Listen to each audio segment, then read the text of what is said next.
This meeting is now live. I turn it over to Chair Johnson. Good morning, everyone, and welcome to the September 18th, 2025 meeting of the LA County Sheriff Civilian Oversight Commission. I'm Chair Hans Johnson, calling this meeting to order at 9:15. Today's agenda includes, but is not limited to, a status report on the implementation of this commission's strategic plan, updates on efforts to strengthen oversight, including legal action to enforce our subpoenas, revisions to our governing ordinance, and support for AB 847. For the first time, we will hear from the president of the LA County Professional Peace Officers Association, or POPA. And finally, we will welcome the newest member of our commission, George Newhouse, and bid a fond farewell and look back on the accomplishments of our former chair, Rob Bonner. Is George here? Yes, he is. Welcome, George. Let's give him a round of applause. Thank you.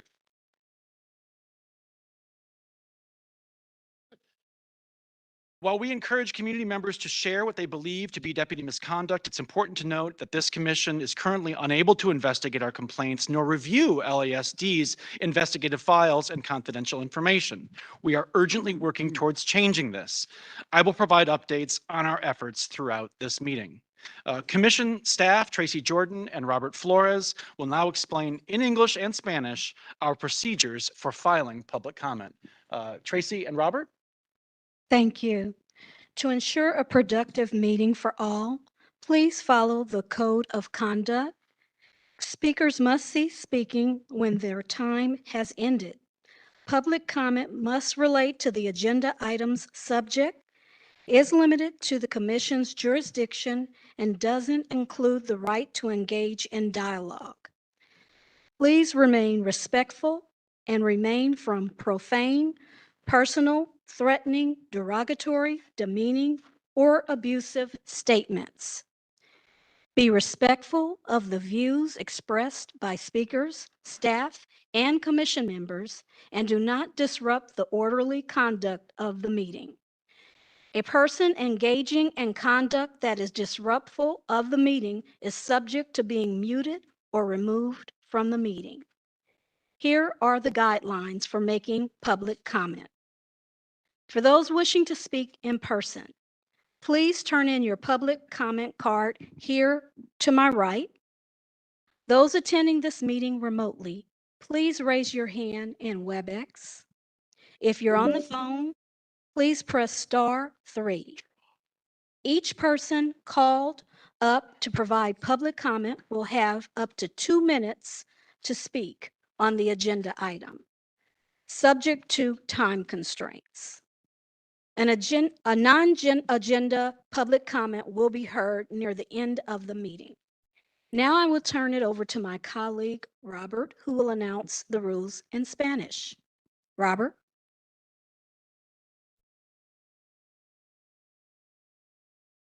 Buenos días. Le damos la bienvenida a esta reunión a miembros de la comunidad que hablan español.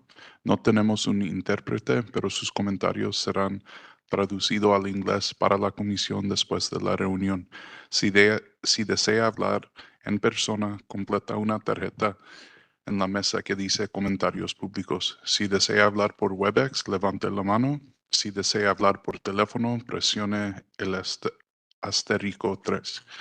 Le daremos 2 minutos para sus comentarios. Gracias. Thank you. And now we will proceed with calling the roll.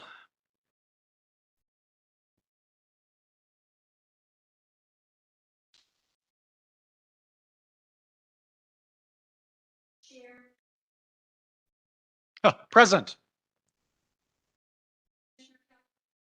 Present. Excused absence. Absent. Commissioner Garcia? Here. Commissioner Giggins? Here. Commissioner Harris? Here. Commissioner Hicks? Here. Commissioner Newhouse? Present. Chair Johnson, we have a quorum. Thank you, Tracy. Now, We will also take up the consent calendar for this meeting's agenda. And I do want to note that we are joined, I believe remotely, by the Sheriff of Los Angeles County, Robert Luna. And we will hope to hear from the sheriff before his schedule compels him to leave this meeting, I believe, around 9:45. So we will make an accommodation to ensure that his words can be shared directly and that we can get an update. Is there a motion to approve the consent calendar for this meeting today? Thank you, JP. Is there a second? Second. Thank you, Jim. With this item having been moved and seconded, do we have public comment on the item? There's no public comment on this agenda item. Okay, then let's proceed to a vote. All in favor? Actually, do you want to call the roll, Tracy? Yes, I will now call the roll. Chair Johnson, Yes. Commissioner Callaway, Commissioner Cooper, absent. Commissioner Garcia, Yes. Commissioner Giggins, Commissioner Harris, Yes. Commissioner Hicks, Yes. Commissioner Newhouse. Yes. We have 7 yes, 1 absent. This motion passes. Thank you, Tracy. And with that, we can proceed to the family impact remarks, an important part of our regular monthly agenda. And I want to ask, are there any family members who have signed up and arranged to speak before us today? We have not received any family impact remarks within the guidelines. Okay. With that, I want to ask if we might be able to hear from the strategic plan item. Next item up, item number 6. And I believe that brings us to our Deputy Executive Director, Bakila Ochoa, with an update on our initiatives and objectives for our 4 goals. I do want to ask Bakila in advance about how long do you think this might last? And would you rather have the sheriff be able to provide us some comments beforehand? Good idea. Yes. Good idea. Okay, we shall. Indeed, we shall. With that, and with a signal and a high sign from our sheriff, I want to ask, is the sheriff with us? And are you ready to proceed with an update for our commission and for our audience?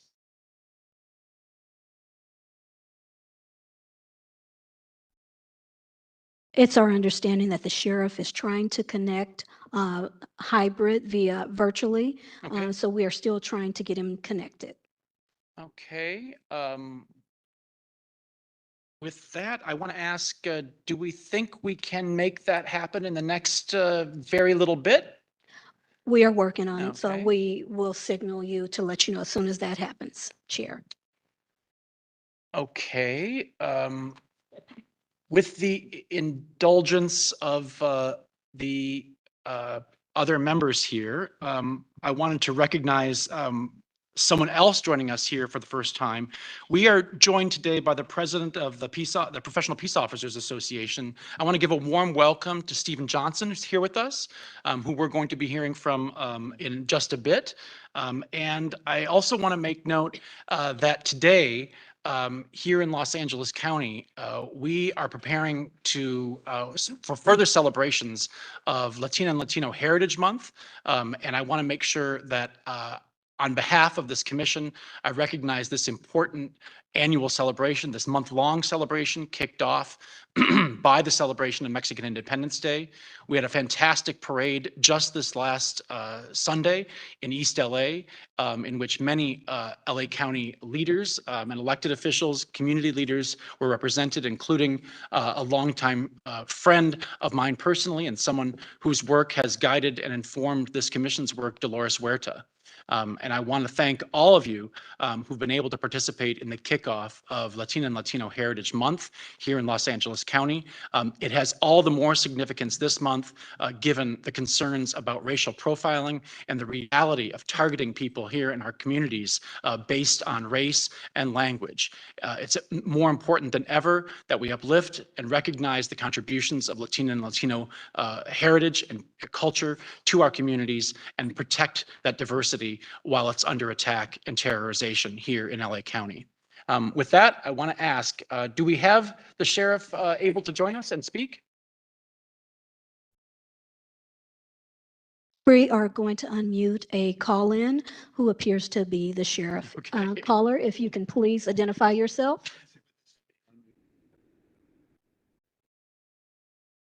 You have been unmuted. Caller.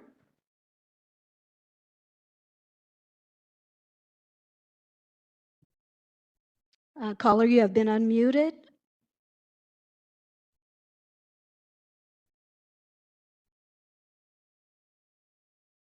Caller, you have been unmuted.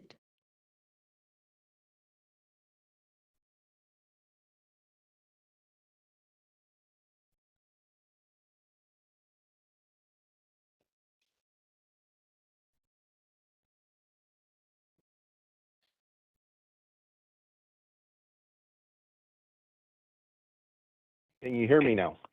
Yes. Yes, we can. We can hear you. Okay. I really apologize for that. Some technical difficulties on my side.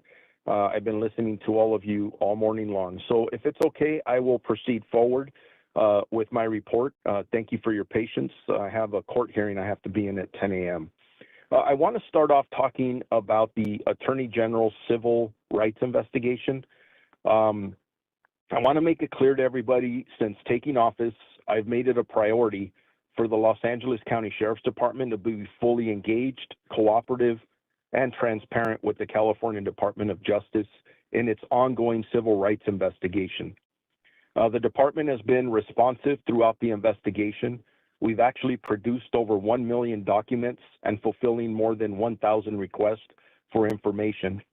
The recent complaint relies on, and I want to be specific here, relies on outdated information and does not reflect the reforms and compliance already in place. Many of the concerns raised are either resolved, in progress, or already covered under existing federal agreements. But I will stress, as I always do, we also recognize and realize we do have a lot of work to do. We remain absolutely committed to meaningful reform, and not just because of outside mandates, because honestly, it's the right thing to do. Independent monitors and oversight bodies have recognized measurable progress, and I want to give you some examples. In Rosas versus Baca, we have implemented 100 out of 104 recommendations to prevent excessive force in the jails.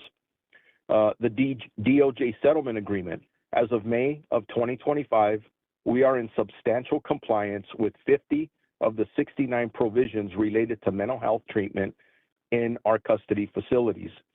And in Rutherford versus Luna, we have maintained 6 straight months of full compliance with all requirements for improving processing times, medical and mental health screenings at the inmate reception center.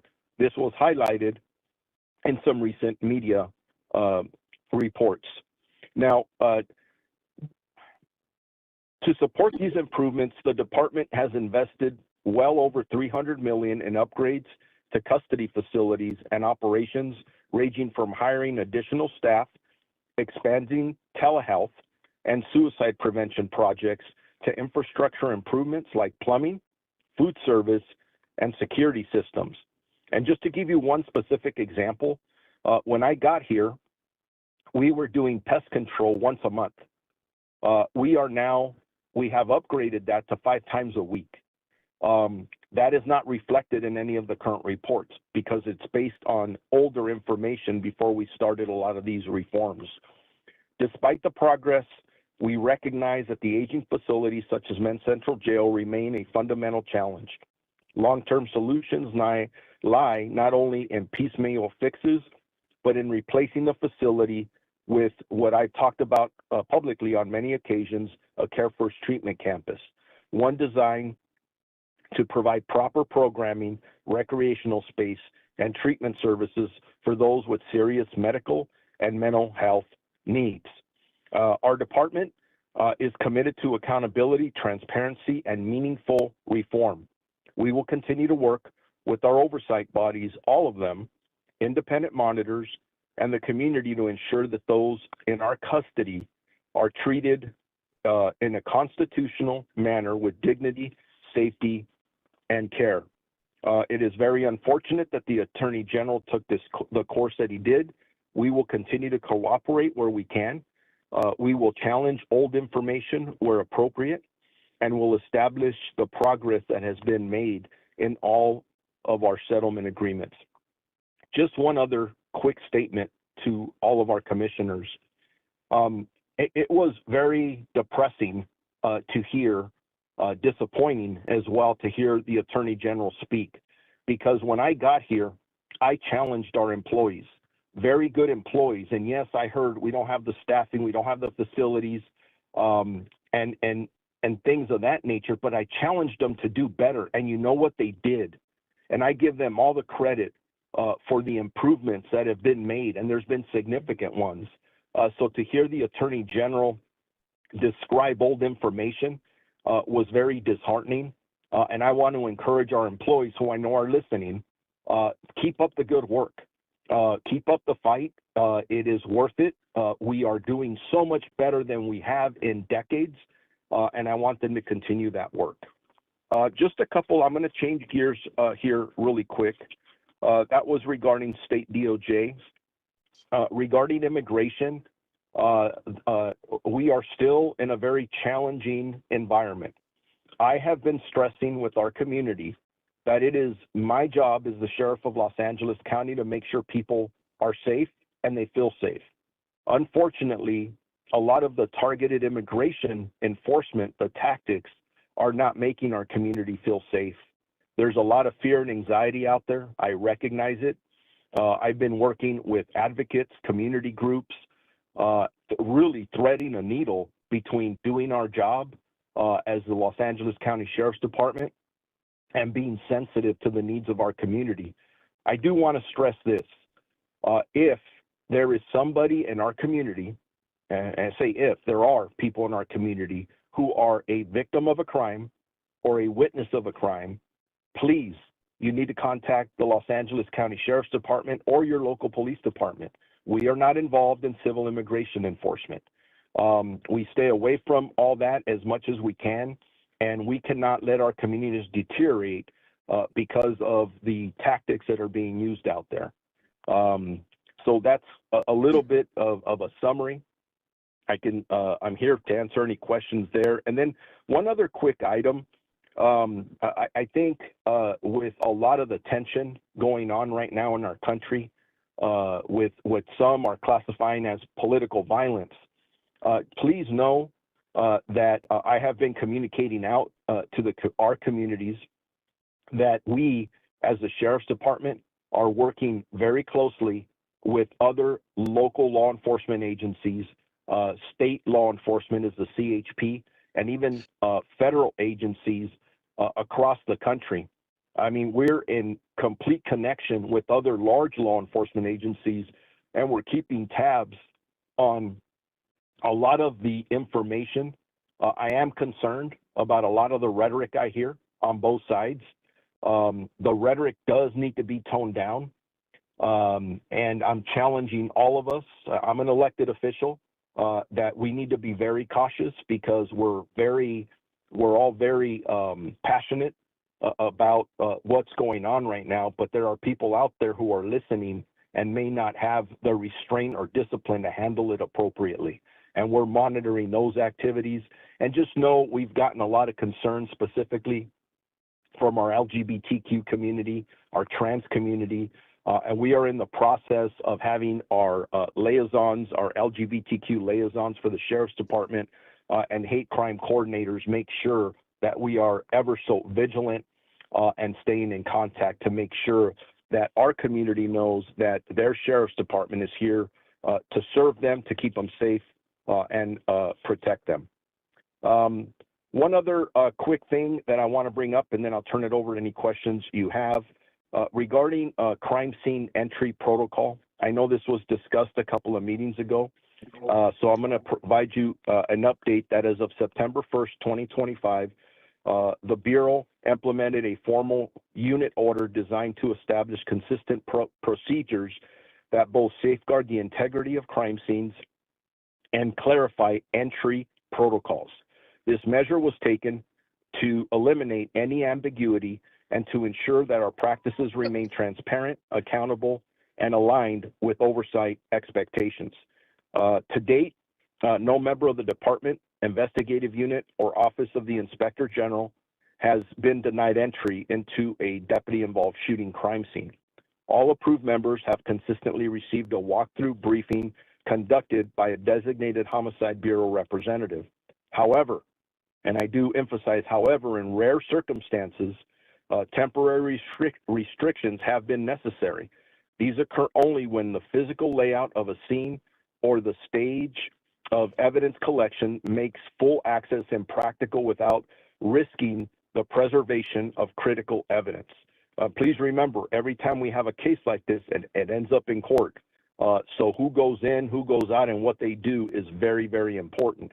So once the crime scene processing is complete, all approved personnel are afforded unrestricted access. To ensure accountability, we have established a structured process for these rare situations where temporary restrictions are applied. Number one, all response team members, including representatives from the District Attorney's Office, the Office of Inspector General, are documented in the scene containment log. Number two, any decision to restrict access requires approval by the Homicide Bureau captain and concurrence from the Detective Division Chief, who receives a detailed briefing. Number three, and final, temporary restricted members are briefed on the circumstances, provided an estimated timeline for full access, and given an opportunity to raise any concerns or questions. I know that's a lot of information. I'm going to stop there, and I'm going to turn it over to you, Mr. Chair Johnson, and I'm available for any questions or concerns. Yes, thank you. And thank you for bringing up the state DOJ complaint and in the lawsuit against LA County for inhumane conditions in our jail system. And thank you for your own expounding on what I know was the Sheriff's Department response in a memo that you have gone over and have provided to media outlets. I believe we'll be hearing from others later in the meeting about their concerns over conditions documented in the complaint, including those of our sister commission, the Civil Brand Commission, who may be represented here at this meeting. I also want to thank you for your remarks about de-escalation.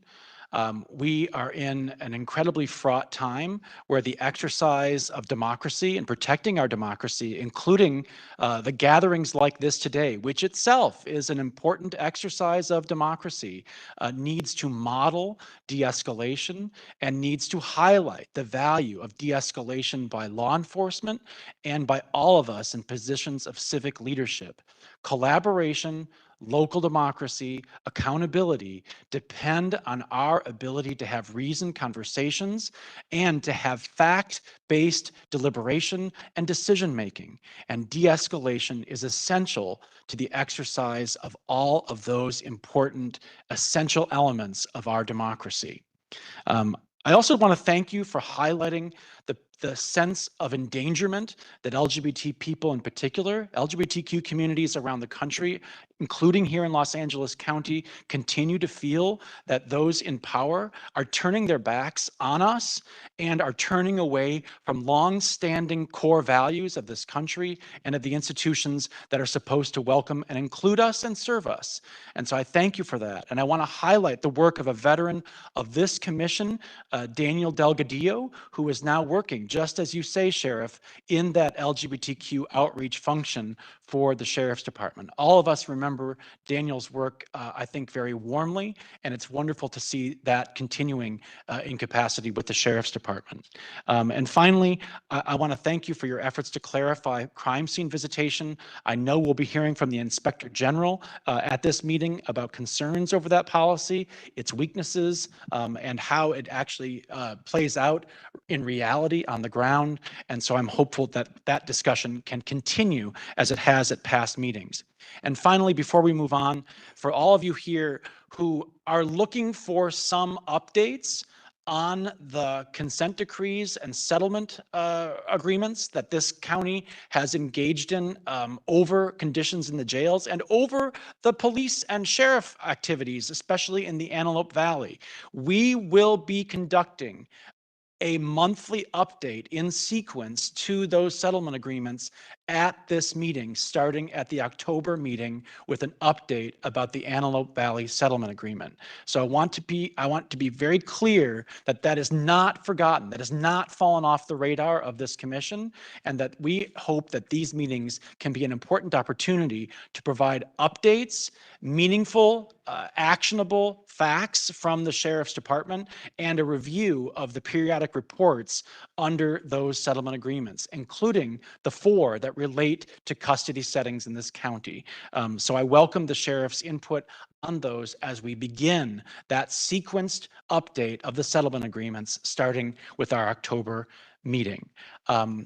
With that, I have to ask, are there any questions or are there any comments that commissioners would like to make to the sheriff before he hops off here, I believe in the next couple minutes?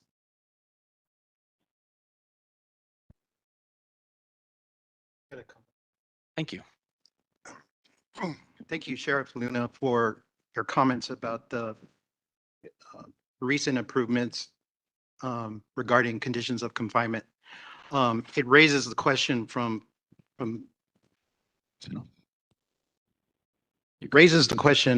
at least from my role as an oversight commissioner, with regards to receiving an update from Correctional Health Services, and also maybe somebody from county leadership with regards to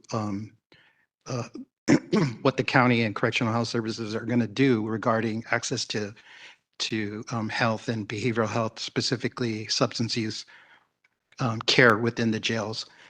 Because I do believe that that's an area that is kind of been an ongoing issue.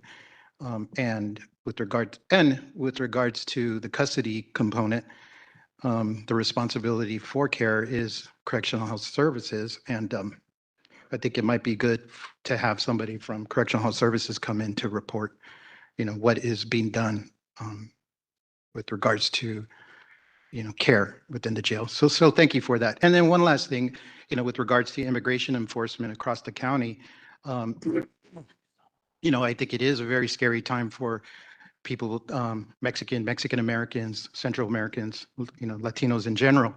And, the car washers and the individuals that are, in service sector jobs, walking in unincorporated areas and seeing people, snatched up off the streets. I think it's important also for, I think the Sheriff's Department to collaborate with those local agencies to bridge that sense of trust and to the ability, safety. So I just wanted to commend you for your comments on that as well. Thank you. And before we move on, I do just want to note something that we've raised here at this commission, something that has come up in other conversations with the sheriff and the chain of command, is the important opportunity to speak personally, not only as sheriff, but for others in the sheriff's department to speak about the personal impacts on them and their families of the current climate. We know that public safety officers are not immune from the climate of racial profiling and targeting people based on language, type of work we do, and other presence, transit ridership in our communities. And we know that that strikes at the heart of members of the LASD family. And true to that term, true to our common bond and common purpose in public safety, I just want to ask the sheriff to keep doing more to show the impacts on the members of his own chain of command and staff of this climate of targeting and terrorizing that Angelenos have gone through, especially in the wake of lifting of the restraining order from July 11th. There is an important need to humanize our communities, and the impacts on the family of the LASD can be part of that. And I want to thank the efforts, thank the sheriff for his efforts to lead by example, but just to encourage further work to do that and to speak personally about the impacts of that climate on LASD members. Yeah, thank you. I accept that challenge. And for us, the men and women of the Los Angeles County Sheriff's Department, they do amazing work of doing their job. But you're right, we all have our personal journeys. I have a very large employee population that comes from immigrant backgrounds, including yours truly. And as I want to remind the commission that we have dozens and dozens of DACA men and women that we've hired that are deputy sheriffs who are doing an amazing job in our communities. So yes, you're right. This does impact them at a different level. Thank you for reminding me of that, Mr. Chair. With that, we excuse the sheriff and thank you for his, oh, excuse me, sorry. We have a question from Commissioner Giggins.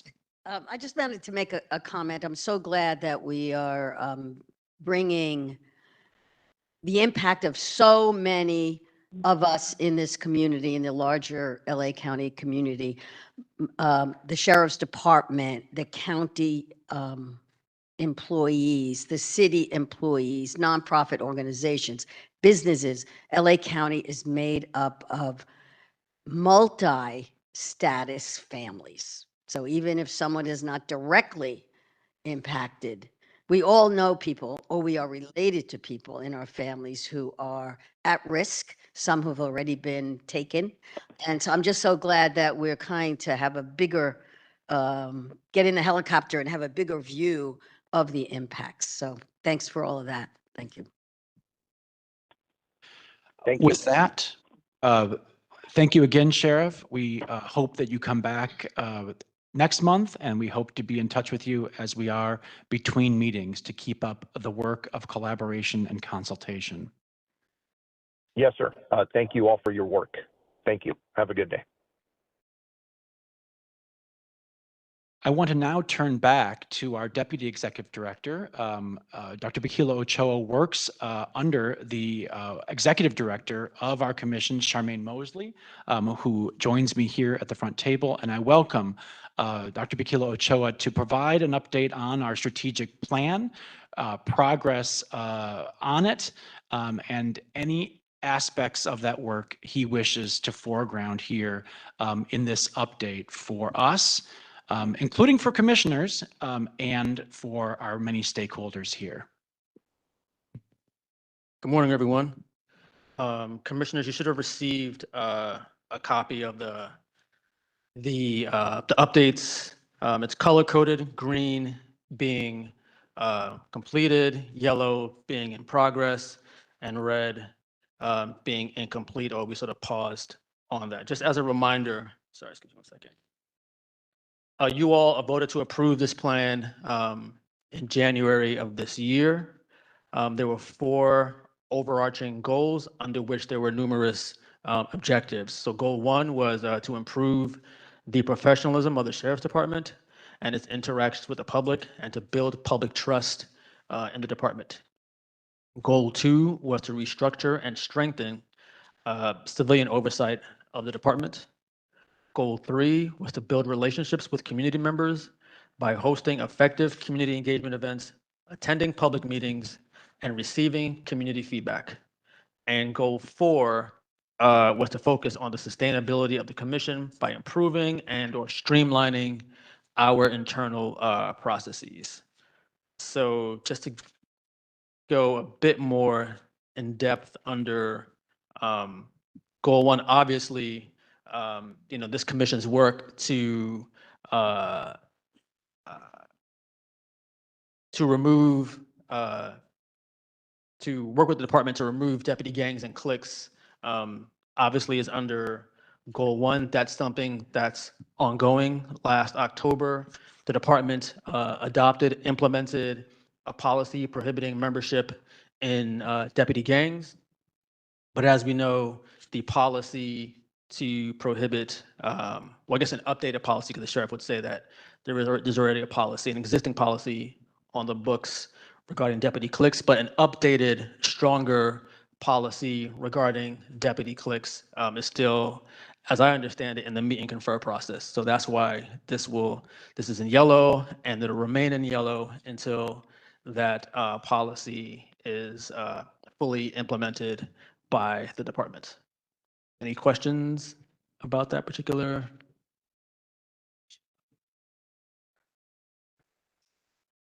Just for reference, commissioners don't have the color-coded version Oh, unless we printed it out elsewhere.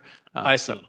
any cues you can give with that Will do. understanding would be Yeah. helpful. So as I just mentioned, the policy regarding deputy clicks is in yellow as that's still in progress. So apologies that you all haven't received that.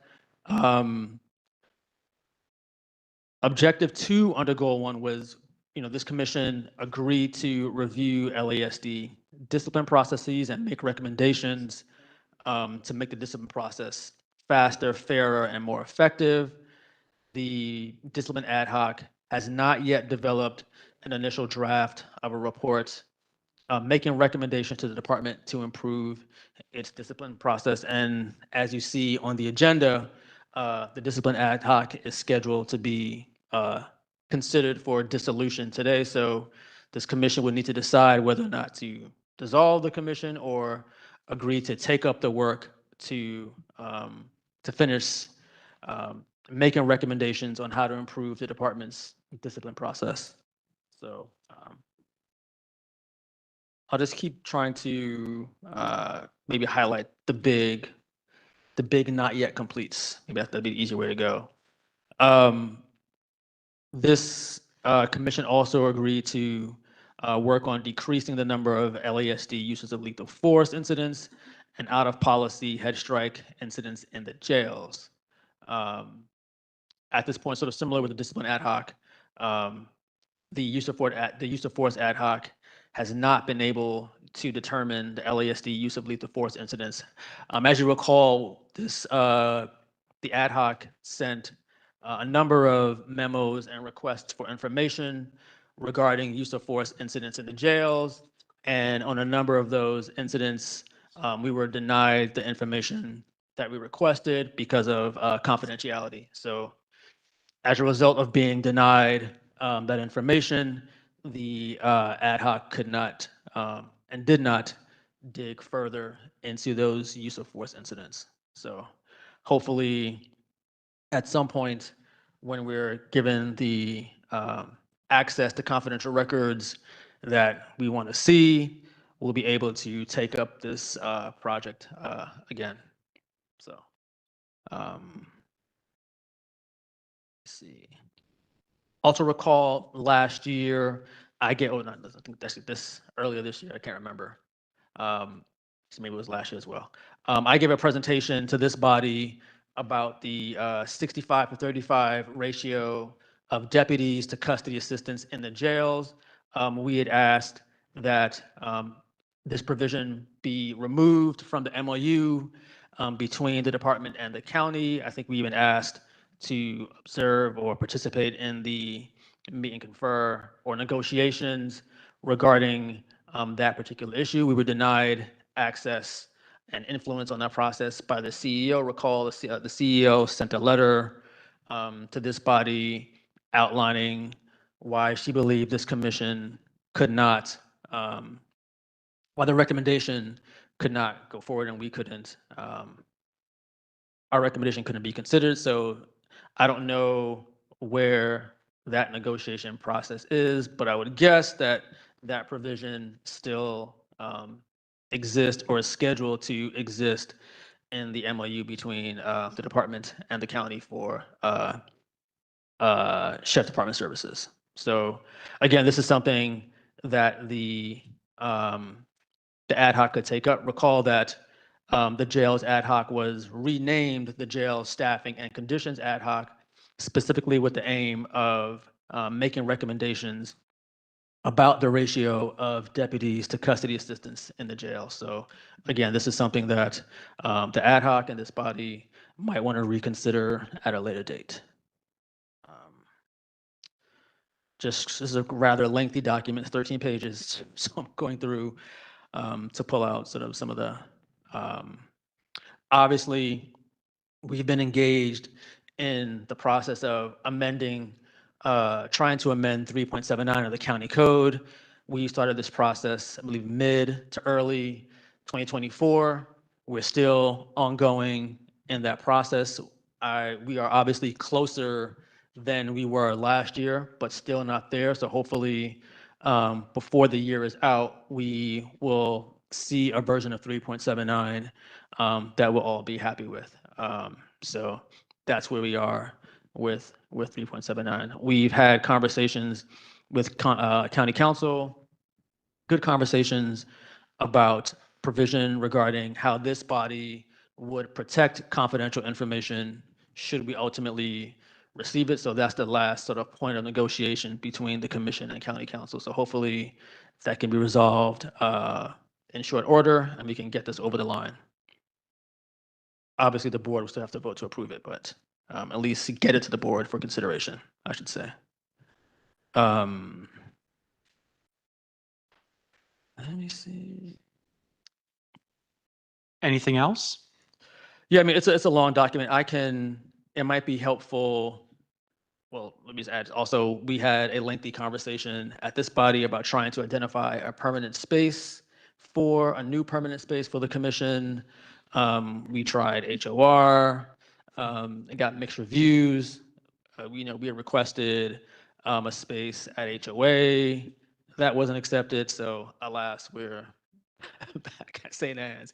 And so I don't know if this body wants to take up that issue again, but here we are. And we thank our hosts Yes, for their we do. gracious welcome here today at St. Anne's. Indeed, we do. Thank you, St. Anne's.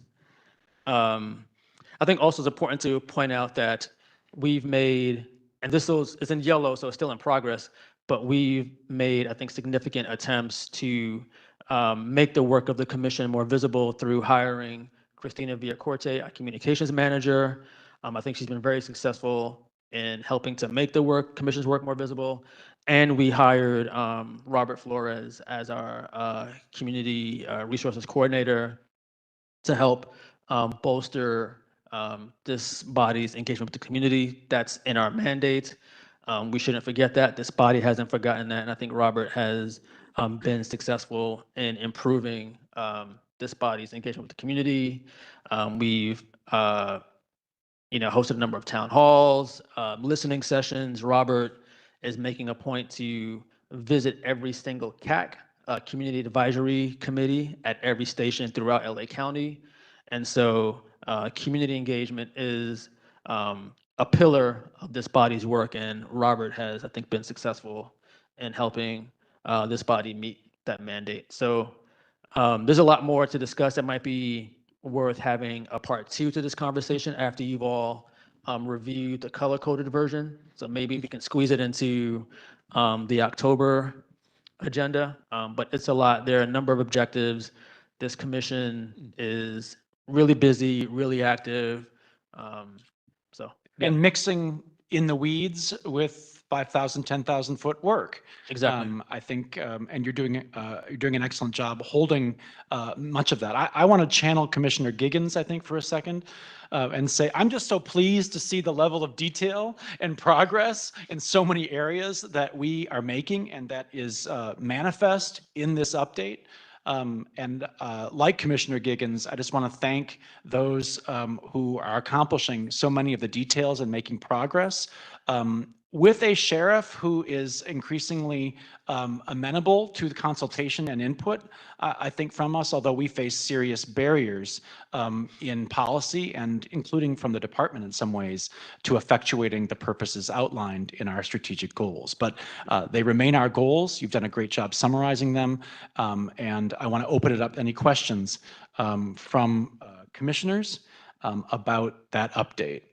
Just before questions, just want to highlight our work on PRIA. We were included in think at least two pre-emotions, and this body completed that work, so it was green. But I think since then, we've been included in yet another pre-emotion, so that might have to switch back to yellow. But this body has done a lot of work working with the OIG, Civil Brand Commission, and the department on making sure the department is meeting its obligations under PREA. So I think the board, this commission should, I think, be satisfied, be happy with its work on PREA. It's important work, it's ongoing work, and this commission and through commission staff has been active in that work.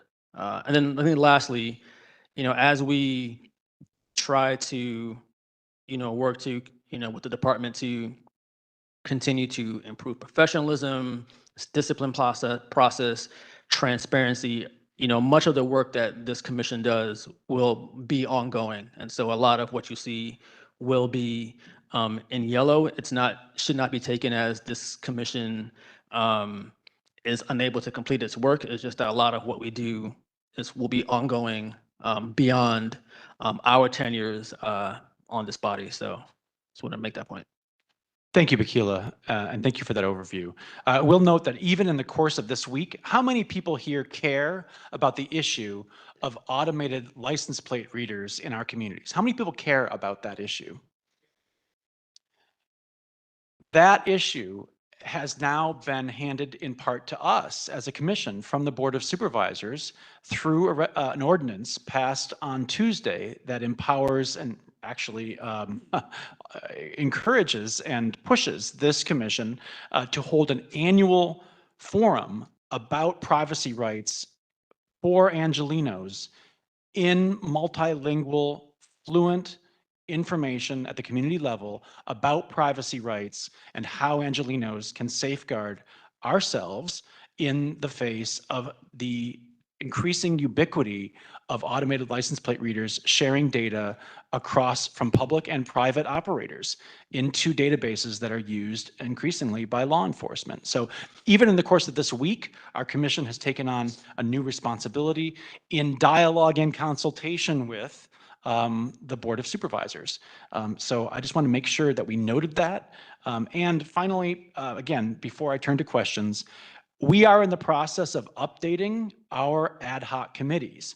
And so, for instance, one of our ad hoc committees, we are probably going to settle somewhere in the realm of 5 or 6. I think that answers requests from commissioners to consolidate and maybe decrease the number of active ad hocs that we had.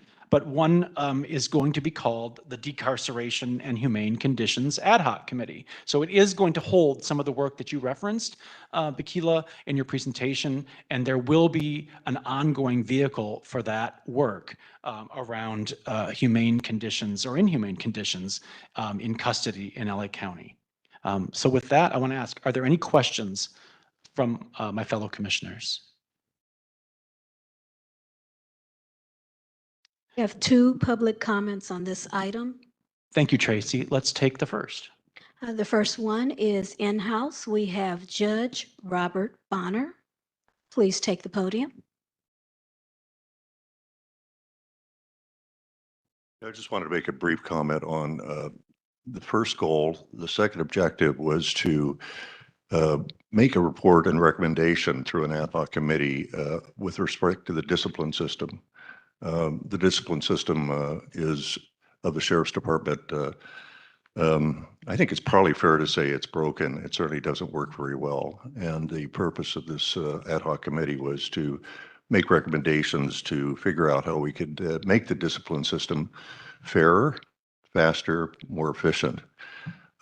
We've interviewed a large number of subject matter experts. When I say we, mean J.P. Harris.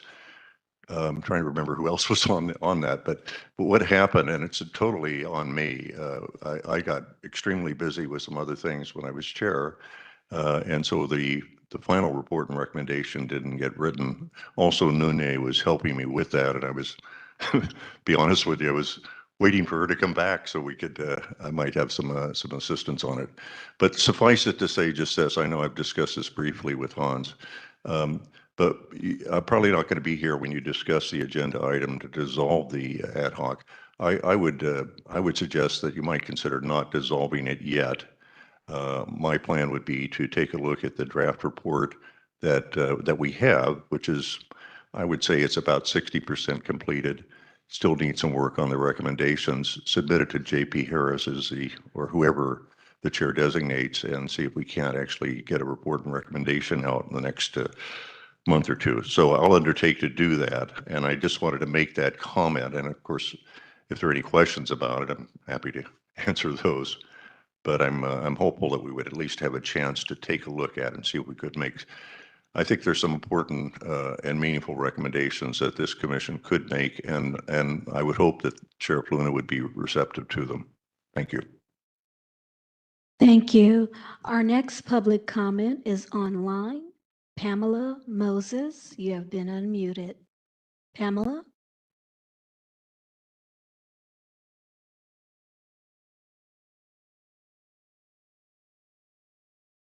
Pamela, you have been unmuted.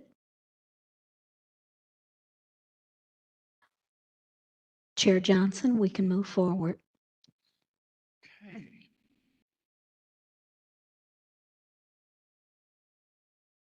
Well, thank you. That next item up on our agenda is a happy one.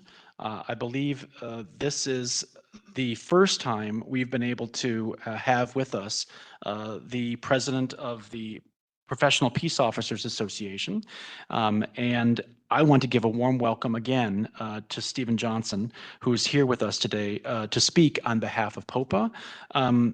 There are important collaborations that this body engages in. Part of our consultation and collaboration with stakeholders in the Sheriff's Department involves the deputies and officers of law enforcement themselves. And we're looking to talk today about a pathway forward in that collaboration. And I want to thank Steve again for joining us today with some insights about POPA. Please welcome to the Civilian Oversight Commission, Steve, and please proceed with your remarks and with any questions you might have for us. Thank you, Chair. So first of all, good morning, everybody. My name is Steve Johnson. I'm a lieutenant on the LA County Sheriff's Department. I have the privilege of being our union's full release president, and I was also known as POPA, when you say Los Angeles County Sheriff's Professional Peace Officers Association. When I say POPA, that's what I mean. So we represent nearly 9,000 members in our union, and it's with gratitude I'm here to speak today, and I appreciate you having me here today. As the first president of our organization to address this commission, I approach this opportunity with humility, but also with purpose. I recognize the significance of your mission, ensuring accountability within the LA County Sheriff's Department, and that mission at its core is one we share. To the chair, Hans Johnson, congratulations on your new role. We look forward to your leadership, what it will bring not only to this commission, but also to the broader county and the communities that we collectively serve. To Commissioner George Newhouse, recently appointed by Supervisor Barger, and to Commissioners Hicks, Giggins, Harris, Cooper, Callaway, and Garcia, thank you for your service and for allowing me the time to speak. Your positions are consequential. The public deserves accountability. Our members deserve fairness. My hope is that the Commission's work remains rooted in impartiality and not swayed by political winds. I'm here today not on behalf of the Sheriff's Department, but solely on behalf of our membership. Our mission is clear: to protect, to support, to elevate the professional interest of peace officers and allied staff throughout the county. POPA has been doing that work since 1951. I stand before you both as a union leader and a collaborator, someone who believes that while we may differ on strategy, we share common goals: safer communities, stronger trust, and a sheriff's department that reflects the best interests of the public. On the central purposes of the commission to give voice to legitimate public concerns regarding transparency and accountability in policing. So let me state clearly, We hear your concerns. I'll repeat that. We hear your concerns. And in many ways, we share them. Across the nation and here in Los Angeles, citizens have grown wary of government systems that too often appear driven by politics rather than principle. Oversight bodies exist to guard against the erosion of trust, but they themselves must hold the same standards that they demand of law enforcement. In 2020, voters passed Measure R, which we're all familiar with, expanding the authority of this commission and the OIG. That decision reflects a public desire for stronger oversight, and we get that. Yet it also created new tensions. We recognize oversight as a necessity, but we insist that it operate within the boundaries of the law, fairness, and collective bargaining process. The Myers-Milius-Brown Act requires that recognized labor organizations like POPA be consulted when new policies alter working conditions. Unfortunately, there have been many instances where subpoenas were issued to our members without this legally required process. POPA challenged those actions in court and prevailed. The principle at stake was simple. Even oversight must abide by due process. This is not about resisting scrutiny. It's about ensuring that scrutiny is conducted lawfully and responsibly. When subpoenas sought confidential information about members under investigation, we acted. We acted to protect our members' rights. When requests threatened to bypass established protections, we intervened. Our message is consistent. The legitimacy of oversight depends on its fairness. Just as our members are accountable to the law, so too must oversight entities be accountable for their methods. I raise these issues not as criticisms, but as reminders. Impartiality must guide every step of your work if you are to maintain the trust of the public. Due process is the cornerstone of our legal system, and it must remain central to this commission's work. Without it, accountability becomes politicized and justice becomes selective. This commission, since its inception in 2016, has faced many challenges of new leadership transitions, procedural disputes, which we've all witnessed, and many dysfunctions. And none of this is particularly unusual for a new body, which I consider you. POPA itself has faced many similar growing pains over the many decades of union leadership. But oversight dysfunctions carry a very unique cost. It risks undermining both officer morale and public trust. Recently, POPA was awarded legal fees as a result of oversight overreach. That outcome should serve as a cautionary tale. Litigation between unions, oversight bodies, and the county consumes resources that should instead be used towards public safety. Consider also this issue of so-called law enforcement gangs. Millions of taxpayer dollars have been spent on inquiries into these allegations, yet despite the headlines and the costly investigations, not a single criminal prosecution of a sheriff's department employee for gang-related conduct has emerged. To date, the evidence has not justified the scale of the effort. Importantly, the Sheriff's Department already has enacted robust policies, explicitly policies prohibiting law enforcement gangs and hate groups in compliance with state law. That policy includes definitions, protections, and accountability mechanisms. POPA participated in meet and confer processes that shaped it. That is how reform should happen, through dialogue, through negotiation, and lawful implementation. When this commission issued a survey recently to county residents about their quote unquote contacts with law enforcement gangs, you bypassed the department, you bypassed POPA. That choice undermined your credibility. Had you consulted with us, we could have provided you expertise to make the survey more accurate, more impactful. Instead, the result was a tool that did little to advance the conversation. Oversight should never circumvent due process. If you want fairness, we ask only that you demonstrate fairness in return. There's a misconception on our department about accountability, so let me be clear. The department already has numerous internal accountability systems in place, and our union does not oppose them. I personally served for 3 years as a sergeant at the Internal Affairs Bureau. I reviewed cases ranging from use of force incidents to deputy-involved shootings.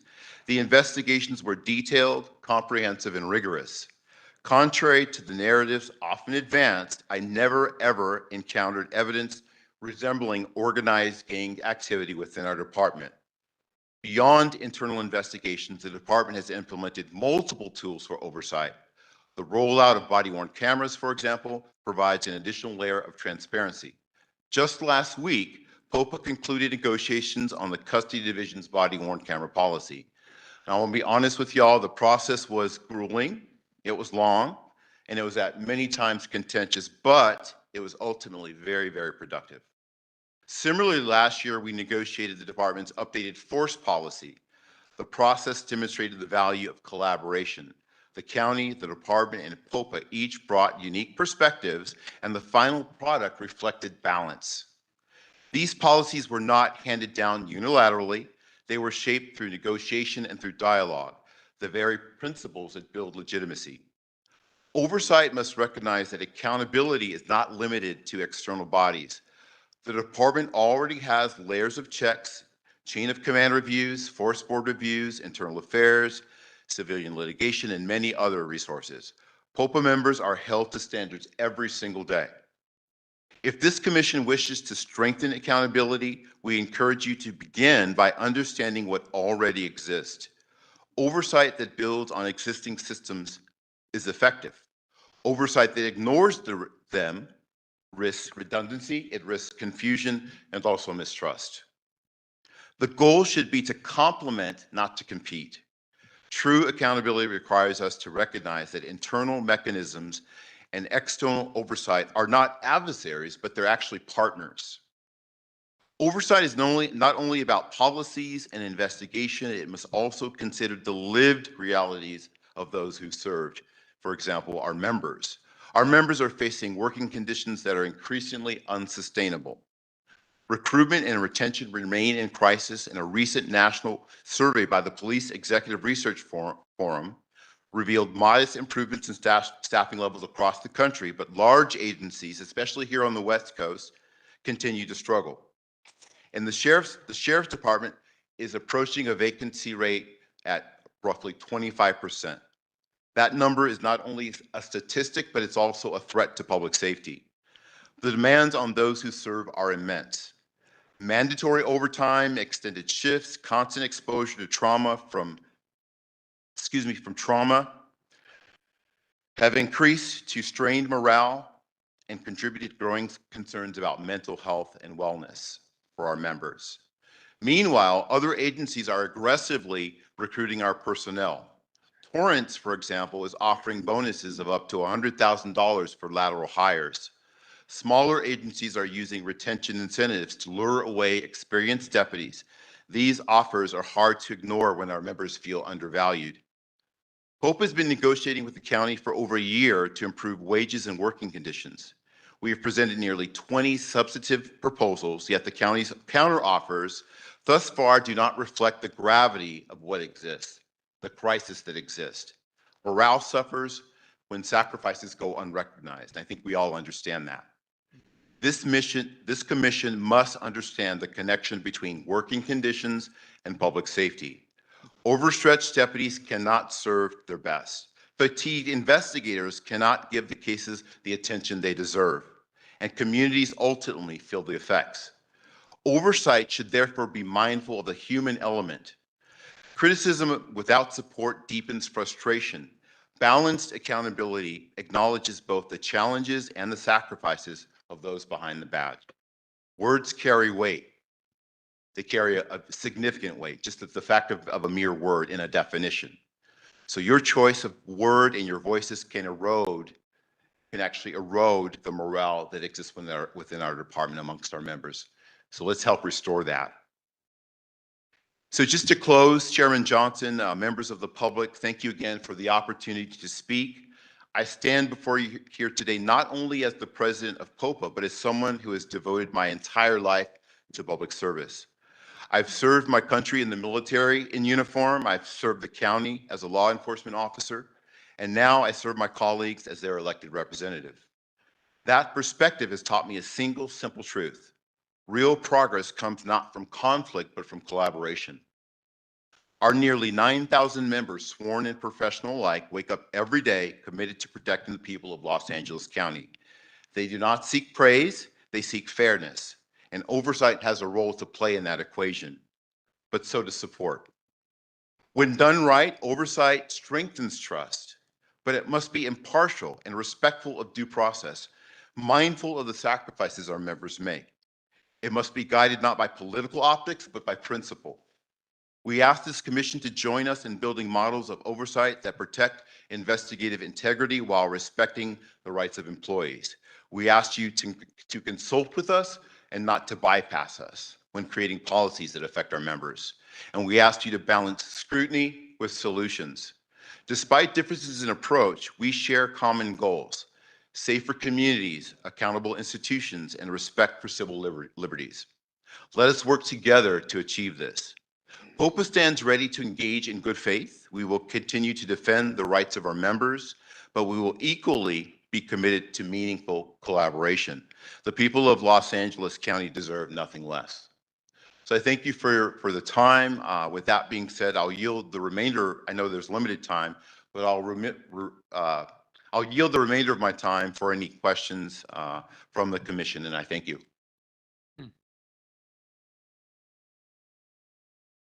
Thank you, Lieutenant Johnson. Are there any questions from the commissioners? Commissioner Callaway.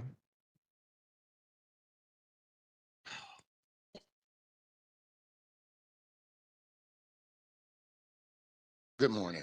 Good morning. So that was a lot of information, but I would like to know so that then I can ask a question. Has there been a time that you felt, I'm a new commissioner, by the way, so I don't have I know you said it's a young commission. I am also a young commissioner. Has there been a time where y'all officially told a member when the commission actually followed due process? Because I'm pretty sure that there has been a time that we use due process. Has there been a time that you actually officially said out loud to your member to follow the directions that were given to them? If it was a subpoena, if it was an issue, that the commission actually followed due process and asked for a thing that the POPA, is that the correct pronunciation? Yes, HOPA. Right. That POPA released an official response telling that member to follow directions. Has there been any time that that's happened? Yeah. I'm not, I respect the depth of your question. I'm not sure I understand it completely, but I'll do my best to answer it. And I just wanted to first of all state that as a new commission, I hope that you all, I know that I've seen you do jail tours. I hope that you've all done ride-alongs. And I hope that you recognize what our members are up against. I mean, $120 of overtime. I mean, can any of you imagine working that and trying to do the job to the best of your capacity? So when I talk about, I know you're talking, I'm going to get to your question, but when you talk about our members, that's just I just want to preface that with having a deeper understanding of what they're actually going through. I would Yes, like I to just wanted to add preface that. Yep. I have Now, with regard, I have a very good understanding that I was a part of the Air Force where we had mandatory. thank you for your service. Yeah. There was no, it's not an overtime thing. It's just work until the work's done.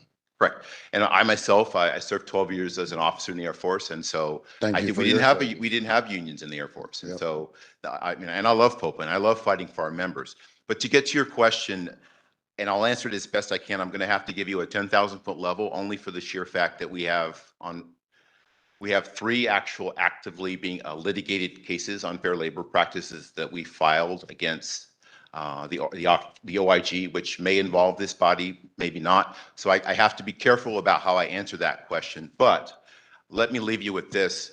If you are to subpoena our members, we definitely will fight for their procedural rights, their due processes with lie barter, all the rights under the Peace Officers Bill of Rights that they're accorded. And so I think that's probably the only way I could answer that question fairly in respect for our pending litigation. Copy.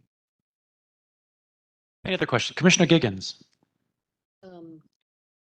I really appreciate you being here. Thank I've you. been here almost 9.5 years, and I think this is the first time that we've had a visit from someone from POPA.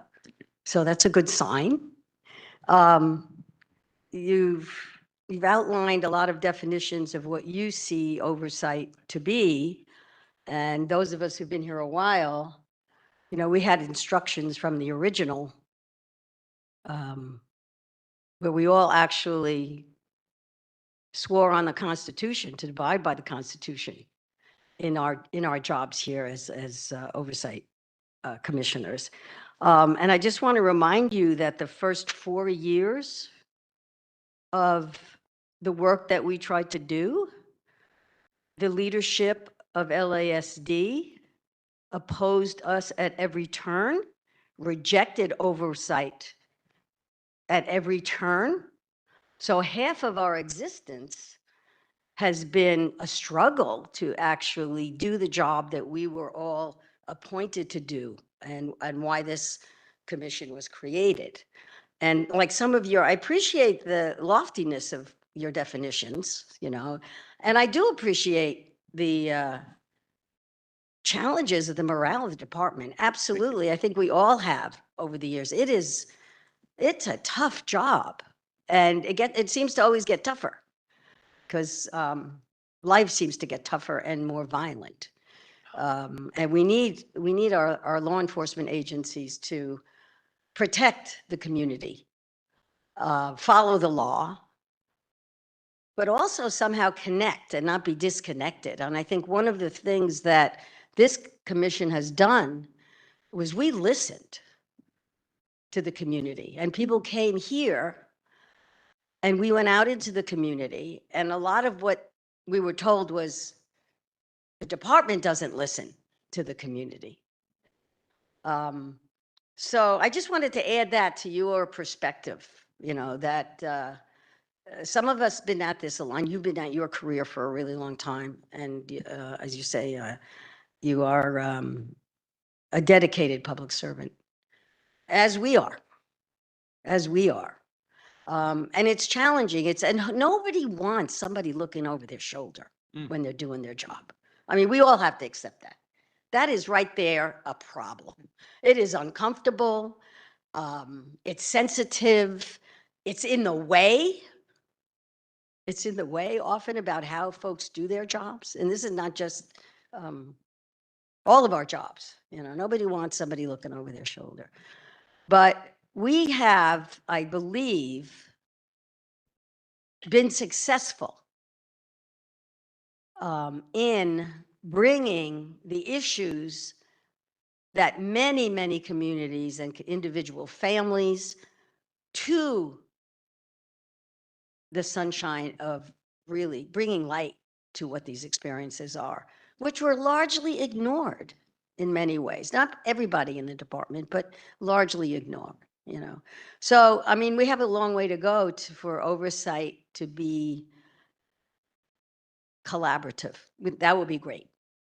I'm a collaborator myself. I Thank love you. to partner in solving problems. You know, I spent my life doing that, right? But I just wanted to bring in this other element that while you have your duty to protect your employees, absolutely, right? But we have a duty to talk to your employees, oversight those employees. Another thing is we also know that every time somebody gets a subpoena, the first thing they try to do is squash it. Anybody would. But it's, you know, we don't go the subpoena route we do it to investigate. You know, not to even imply guilt at all, hopefully not, but to investigate, you know. So collaboration really does take a lot more openness than any of us have been able to do up until now. But I think that those doors are open. But so I'm so glad you're here. I'm really glad you came. Thank you, Thank you. Commissioner. Thank you. Thank you for the real talk, Commissioner Giggins. Anyone else? Any other commissioner? Oh, thank you, Commissioner Harris. Yeah, and thank you very much for being here today. We really do appreciate your being here and your comments. I'll just say that I think many of the concerns that your members have and that you have, particularly when it comes to subpoenas, would all mostly go away if we had access to confidential information. So we could actually look at these investigations and confirm what you are telling us, that they are done completely, honestly, every stone unturned, and that we can rely upon the sheriff's department's representations that they are good. We want to believe that, but we have a hard time doing that when we don't have access to the same information that you do. Is consistently blocked from us. So there are some things afoot right now to hopefully change that. We're hoping that it'll be discussed later on today. The 3.79 of the county code will be modified. 847, AB 847, hopefully will be signed by the governor. We hope that you will join with us in seeing that those things do occur and that we can then have access to those documents, not so we can put, and I want to make sure we're all clear on this. We don't want to put your members' personal information out in public. That is not the point. But this body needs to have the ability to look at confidential information in a closed session so we can really know what's going on. We do want to protect your members' rights, their privacy rights. We totally understand that, and we agree with you. But we can't do our job if we can't see the same documents you're seeing in the department, those confidential documents, so that we can then make a valued judgment and either agree with your position or say, maybe there's some areas here that need some improvement, to which I would think your members would all want the best possible investigations possible to be conducted when it concerns them. So I really do appreciate you coming here today. Your comments are, we hear you loud and clear, and I hope you hear us too. We do want to work with all parties involved. You are part of the constituency, as is the public. So thank you for being here, and we'll see you again. Yes, thank you, Commissioner. And I, again, want to echo my appreciation for you having me here and reaching out in the process of getting here. And I said, I am the first president of our union to address this body in the limited amount of years that you've been here. And just also piggyback on Commissioner Giggins' statement is that, we all want, I think what the elephant is in the room is that we all want the same thing, which is accountability, transparency, right? We all want that. The way to get that is to echo her statements is through the collaborative process. But I temper that with the fact that we do have to do it by law, right? We have the MMBA, and there's legal processes in place to do this, such as meeting with the union, conferring, talking these things out. Maybe side conversations. So there's a lots of work to do, and at the end of the day, we have to defend our members, and you have to defend your roles as well. But I think a lot can be accomplished through the collaborative process, and I think this might be the start of that. I hopefully, and yes. But thank you, sir, for your acknowledgement. Chair Johnson, could I say something? Yes, before we move to public comments, yes, Max, the floor is yours. I just want to say thank you for coming. I think it's a marvelous thing, and I wish that there'd been more interaction over the many years that we've had, and I hope in the future there's even more of it. I especially appreciate a lot of the detail that you discussed here, because of course OIG and POPA are litigating some of the issues you talked about, and I get that it's hard to talk about, but talking about talking about POBAR and talking about the rules about compelling testimony. I mean, these are critical things which we need to work out in court, and we're doing that. So I want to thank you for coming. I don't agree with all your comments about the potential gang issues and the way they're investigated, but that's getting into the weeds. We can agree to disagree. Exactly. And I'm not going to get into the weeds at this time because I really, honestly, am really excited you're here. To which I want to stand up for you for a bit with Commissioner Callaway's question about, well, hey, has POPA ever told their people, hey, it's appropriate, go talk? And I've been working with POPA over the years, and I think the answer is yes. I think POPA gives good advice to their members, and it is about protecting the members' rights. Of course, it's a different goal than the sheriff's department has or than this body has. But I found it to be largely rational in terms of the way there's been an interaction. And there have been times that people who are POPA members have come and spoken. Yeah, there's been a lot of bumps, and particularly under at certain times, the sheriff's department has been very resistant and aggressively so. But POPA has dealt with the realities and the issues that we've heard talked about here. We totally disagree about what the law says. POBAR on its face doesn't apply to the COC or the OIG, but a court may extend it. We're going to find out. And Liebarger is about when you're compelled, it can't be used against you criminally. Court's going to talk about that. And that's the rational and due process way to do it. So I'm a big fan of that. But POBAR, I think, has been a good partner in all that. And in the past, even though unions, of course, represent the individual peace officer, and if the peace officer is being told to change their behavior, that it's not compliant with law, they don't like that. As Patty said, it's not pleasant for any human being, but it's especially a challenging thing for peace officers to control their behavior in a way that is different than it's been done before. So I just want to say, I think the answer, even though you couldn't get into the weeds, I think the answer really is yes. Thank you. Thank you. And with that, let's shift to public comment. Tracy, do we have public comment on this item? Yes, we do. We have 5 in person and 5 online. Let's see if we can limit public comment to 90 seconds each. I hope that might be doable, given the volume of comment on this particular item and the volume of our continuing agenda before we take a break. Let's see if we can do this in 15 minutes. Okay, we'll change the timer. Our first public comment is from Edie or Eddie. Eddie, please take the podium. If we can have Isaac Ashbury get in line, please. Question about public comment. Is this general public comment or is that specific? On this item. Public comment on this item. On this item. And if we're honoring. No, for the remarks of POPA President Johnson. Oh, no, Okay, We'll hear thank from you later. Next. Next public comment. Isaac Ashbury.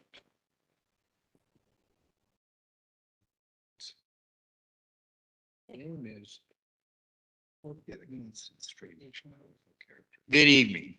Good morning, Commissioner. I'm going to be quick on this. First of all, I want to thank the Commission for the last 8 years, what you've been doing in reference to officer-involved shootings. In the city of Compton, in the last 8 years, we've only had 4 officer-involved fatal shootings, and that's in 8 years.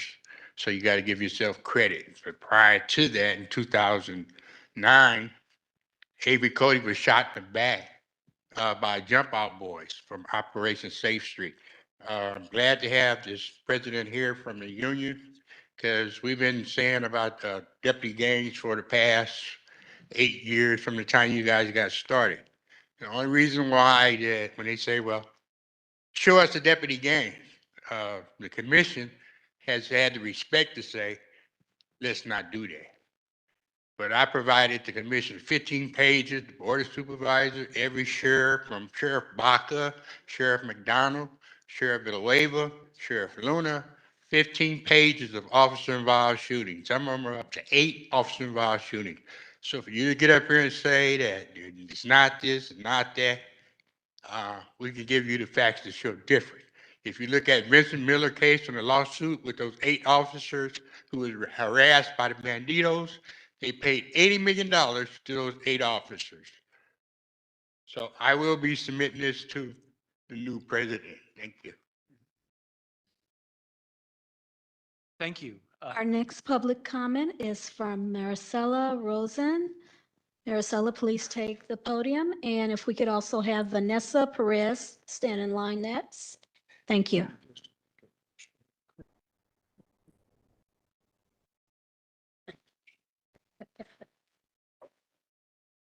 Okay.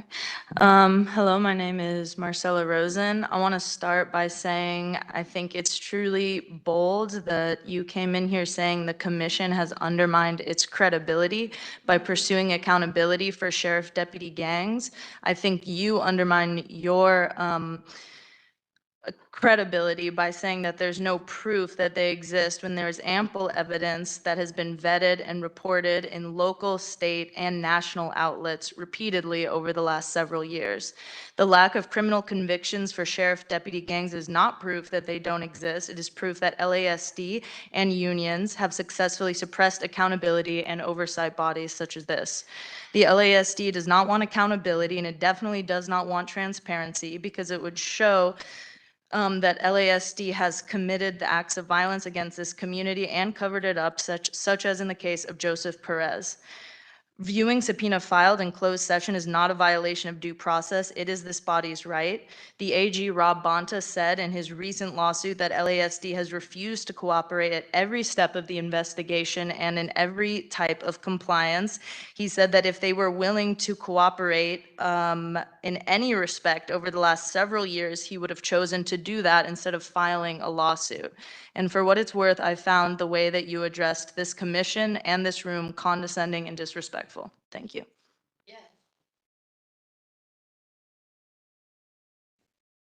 I can have T. Carter get in line, please, on this item. My name is Vanessa Perez. I'm Joseph Perez's mom. I want to say law enforcement unions like ALADS and POPA use processes like IRCOM and Meet and Confer to obstruct any attempts at law enforcement reforms enact at the state and local level. After 5 years, Measure R is only now coming to the end of its Meet and Confer process. Now, ALADS and POPA have filed a separate action regarding the 3 subpoenas that the COC filed for LASD use of force against Joseph Perez, Emmett Brock, and Andres Cordaro. This is yet another effort by ALADS and POPA to undermine the will of the LA County voters who passed Measure R with 73% of the Alcator. At this very moment, POPA is intervening in the declaratory action LASD initiated against the COC. There can be no mistake, POPA is not on the side of the civilian oversight. Thank you. Thank you. T. Carter? Yes, I came here last October and I asked for an investigation to be done into why I was listed as schizophrenic at LA County Jail. And this panel keep telling me that they have been looking into it. It's gonna be a year in October. So I understand all of you, this is a side job and you get paychecks. But at what point are you not gonna blame the sheriff department and say you don't have oversight over something that I gave you copies of complaints that you do have oversight on? And You can, one last thing. this is not on, this is on this item. You can speak on this question. Please, if you can, wait till public comment. We will look forward to hearing your voice during public comment on that part of the agenda. Please. And thank you. We'll now move to online public comments. Our first public comment is from Anthony Arenas. Anthony, you have been unmuted. Anthony? We'll move on to Cindy Nunez. Cindy, you have been unmuted. Cindy?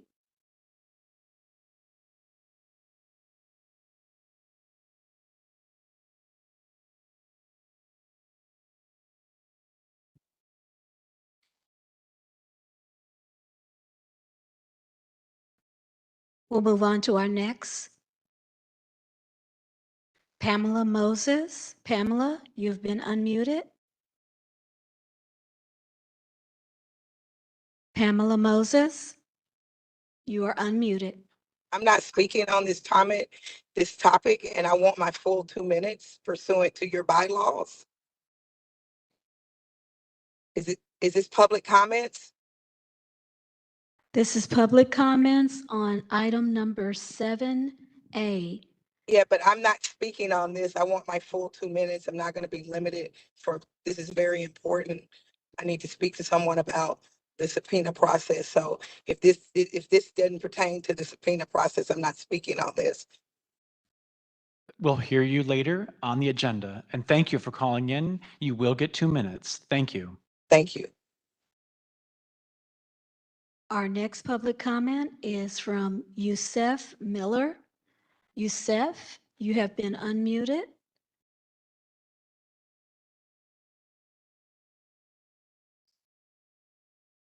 Youssef Miller. Saving lives, custody. Can you hear me? Yes, we can. Okay, my name is Youssef Miller. I'm with North County Equity and Justice Coalition and Saving Lives in Custody, California. And although I believe in collaboration with the Sheriff's Department and the unions with the Civilian Oversight Board, the presentation by President Johnson was just a disgrace. I mean, he comes up here and tries to politely berate this board that's been in existence for nearly 10 years. Nearly 10 years is long enough for the POPA to come by and try to work with this board instead of sitting here talking about how they haven't and how they broken any rules and laws pertaining to their members.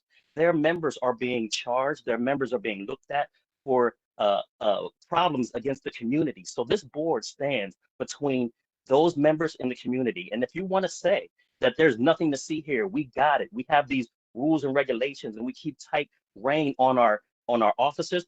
There wouldn't be a need of a civilian oversight board if that was the case, but it is not the case. So this condescending tone of this new young board, this board has been around for almost a decade, and now the first time we have president coming by and talking to the board. I suggest to the board, please stand with your back strong, with the wind against your back, and find, even when the sheriff's department and the police union, as they always do, put roadblocks, jump over those roadblocks and don't listen to what they say, but do what they do.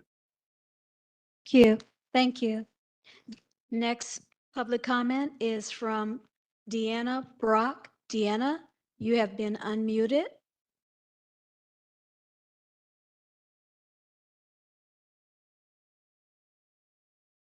Our next public comment is from Julie Martinez. Julie, you have been unmuted. The opportunity to address the COC, and thank you to the COC for defending the public. Listening to the POPA representative was very, very, very frightening to listen to him lie. He raises the spectrum of accountability, which there is zero accountability from the sheriff department. He also raises the spectrum that since there is no conviction of deputy gangs, therefore they don't exist. False equivalency. He is very adept at lying for the sheriff department. We understand why there are no convictions, because sheriffs lie. There is a code of silence among themselves and they lie. We have witnessed, we have felt the baton of sheriff deputy gangs. Some of us have lost loved ones who are murdered by deputy gangs. We know they are, and they do exist. He lost his calling. You, Mr. I'm sorry, I forgot your last name, the POPA representative, you lost your calling. You actually belong in Donald Trump's administration because they lie every single day about basic facts. You also bring up the spectrum of overtime and how overworked they are. The truth is, most of the sheriffs actually benefit from the fact of overtime and openly mock LA County residents and taxpayers for the amount of money that they garner through overtime. The code of silence continues, and I'm really, really sorry that you have this job because you have lied yet again for the sheriff department. Yeah. Our next public comment is from Anthony Arenas. Anthony, you have been unmuted.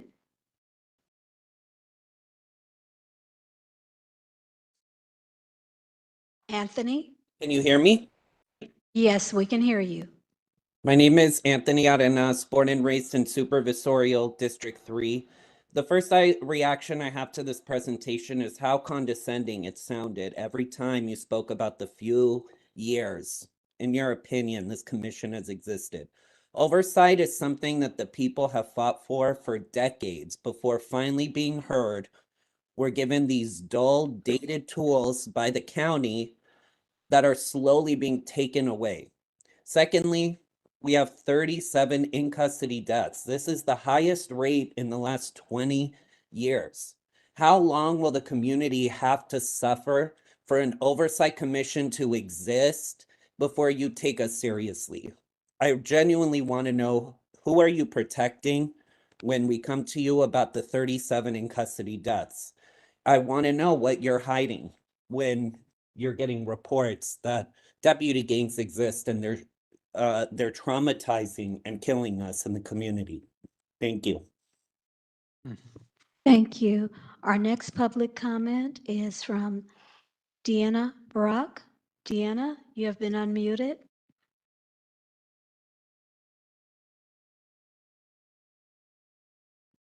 Deanna? Deanna, we can hear you. Yes. Okay. So this is Deanna Brock, mother of Emmett Brock. I just would like to say to the comments by Stephen Johnson, this commission very nicely requested information on my son's case in regards to a use of force incident that, and then they only went to subpoena when it was just not being willingly given. This commission cannot do its job if it is not given the information that it needs to do its job. And even after, with my son's case, that the FBI, there was an FBI grand jury investigation for the U.S. Attorney's Office, charged the deputy Joseph Benza III, with a felony for a civil rights violation of my son, and he pled guilty to that. And there was also determined that there were 3 sergeants and 3 other deputies at the Norwalk station involved in a cover-up. All the commission wanted was to see that, how did they determine that there was no excessive force used? How did that come to be when the FBI gets involved and the deputy pleads guilty and there are 6 other people from that station involved in a cover-up? I think what's disappointing is we complain the sheriff's department does not want transparency, but POPA does not want transparency. Do they investigate their members when there are complaints? This is ridiculous. And it was insulting the way you spoke, Johnson. Thank you. Our next public comment is from Cindy Nunez. Cindy, you have been unmuted. Cindy, you have been unmuted. Can you hear me? Yes, we can hear you. Okay. Yes, my name is Cindy Nunez. I'm the sister of Francisco Nunez, also vice president and co-founder of United Families for Justice. This commission hears a lot about due process, but due process, it's not a slogan. It's an actual legally blinding obligation. Yet when deputies take lives like my brother's, the department shields them instead of holding them accountable. Allied runs to protect their rights, right? Lieutenant from Popa suggested to this commission, do a ride-along to see what deputies are up against. Up against? Oh, do you mean deputies violating civilian civil rights, violating the Constitution they take an oath to protect, kidnapping Francisco Nunez, torturing him for 5 days, and then dumping my brother's body in an alley, falsifying property receipts on behalf of Eugene Youngblood? That's what deputies are against right now? We also hear about so-called efforts to ban deputy gangs, but signing a paper promising to not join a gang, it's not enough. These gang members are active, they still operate, and they're terrorizing us. Homicide Detective Sanchez is an identified deputy gang member for the Bandidos, and he's in charge of my brother's case. Go figure. They get promotions. These are the consequences. Where are the firings? Where are the criminal charges? Thank you. Thank you. Our next public comment is from Melissa Miramontes. Melissa, you have been unmuted. Melissa? Good morning, commissioners. On behalf of United Families for Justice and all impacted families, commissioners, you have, in the last year, you have heard many different families, even before this year, you have heard from families directly telling you the truth of what we have all faced. My brother was killed by LAPD, but our loved ones have been also killed by LASD. It continues to happen. This POPA representative, you come in here and you're basically, again, like they said, you are being condescending to this commissioner. You're disrespecting our families dead in our face once again. You're only coming in here today because I believe the Department of Justice lawsuit.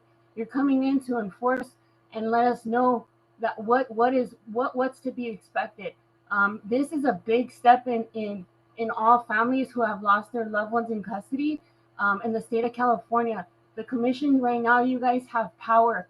Please listen to the families. Please continue to fight against this, because this POPA representative, it just speaks volumes to our families and to what we're up against. And you guys just have heard it straight to your guys' mouth. He's telling you guys what you're up against and what we're up against. So please hold your power, enforce and hear our pain, and really just please make a change, because you guys have the power.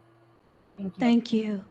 Our final public comment on this agenda item is from Paloma Cerna. Paloma, you have been unmuted. Paloma?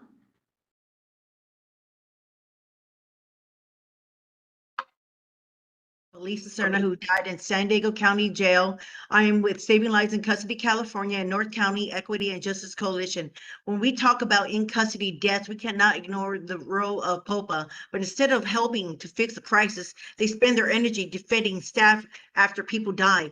POPA talks about reform, but when families push for transparency, POPA fights to protect its member from accountability. 37 people have died in LA County jails this year. Families are still waiting for answers. Oversight means nothing if unions can obstruct investigation. This commission must not let POPA dictate what you can see or do. Demand the records, enforce their subpoena, and hold LASD staff accountable. Justice for Joseph Perez, Jelani Lovett, Stanley Wilson, Emmett Brock, Francisco Nunez, Eugene Youngblood, Andres Garderos, and many others. Thank you. Thank you. Chair Johnson, there are no further public comments on this agenda item. I turn it back over to you. Thank you very much.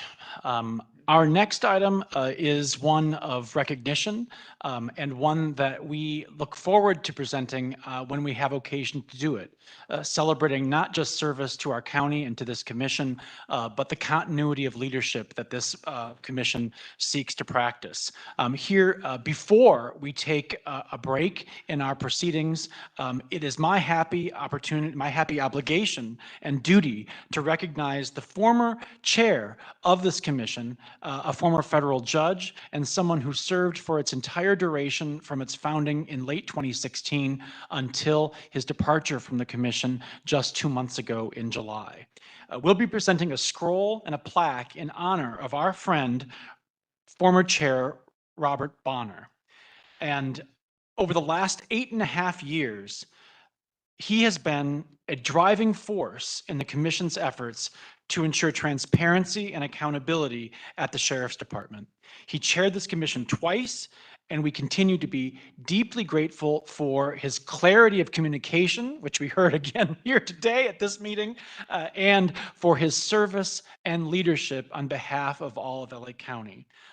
With that, I'd like to open the floor for other commissioners to speak, but first, I'd like to give our former chair a round of applause.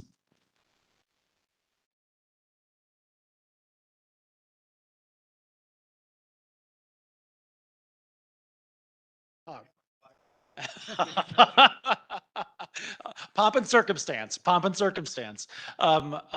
With that, I want to recognize our chair and also open it up for comments from fellow commissioners. Commissioner Newhouse. Yes, I have a comment, and I just hope this, and I know you all appreciate that you're honoring a great man whose shoes I will never be able to fulfill as a commissioner. Rob is one of the most distinguished attorneys in Los Angeles, and frankly, in the state of California, having been confirmed 5 times by a U.S. Senate to various federal positions, including a federal judge, head of the DEA. He knows something actually ironically about immigration from past experience. And Rob hired me as an assistant U.S. attorney in 1986, a decision that he cannot get back. But I just hope you all appreciate with that round of applause that this gentleman that we honor is is a titan in the legal industry here in LA. And Rob, thank you for your leadership.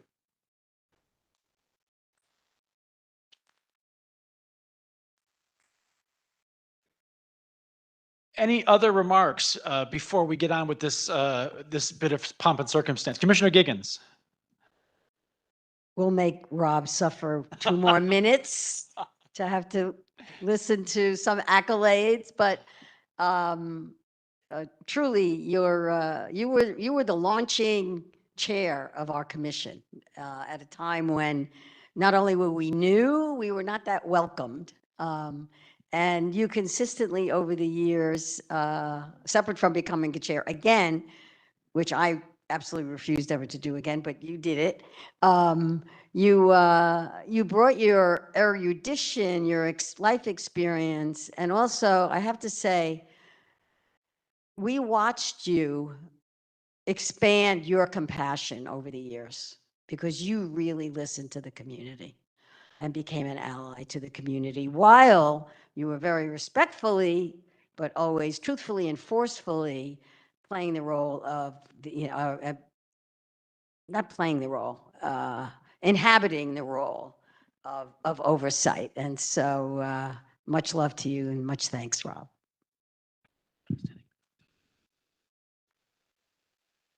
Commissioner Harris. As a co-original member of the commission, I do feel obligated to say something about Rob's tenure on the commission, and I will echo what Patty and George have both said. I really appreciate everything you've done for this commission. I want you to know that there are still a few things that are left undone that you started that we intend to continue to try to get over the finish line. So we do have your telephone number, so if we need advice and counsel, we know how to get it. I really appreciate all the things you've done that many people do not recognize. You've accomplished to get us so close to where we need to be, and yet we still struggle to get there. But it's through your efforts we're as close as we are, and I'm sensing we're right on the cusp of some major changes in oversight in LA County, and that is due in large measure to your efforts. So thank you very much.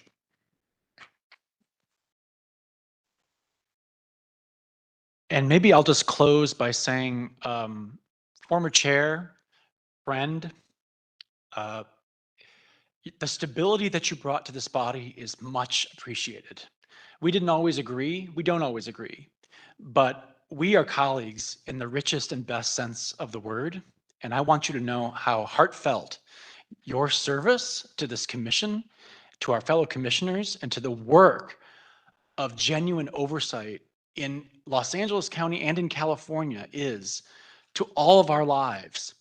You know, just this last week, the former occupant of my chair, now a federal judge, issued 2 important rulings about the freedom of the press and being safe from persecution and the use of deadly munitions while exercising our First Amendment rights. You're a former federal judge also, and the stature and the encouragement for people of great accomplishment to step forward and serve in this role is one that you have led for. And it's one that you have set an incredibly strong example for. And so when I was considering coming onto this commission, when I watched Commissioner Giggins' home being raided by a thuggish previous sheriff and a secret police who traduced the signature of a judge on a search warrant to invade her home and property and her office, and that of a county supervisor, I saw the importance of having legal expertise, stature, and stability in the work of this commission. And it was part of why I agreed to step forward and do it, and to succeed that now federal judge in this seat, which I'm honored to do.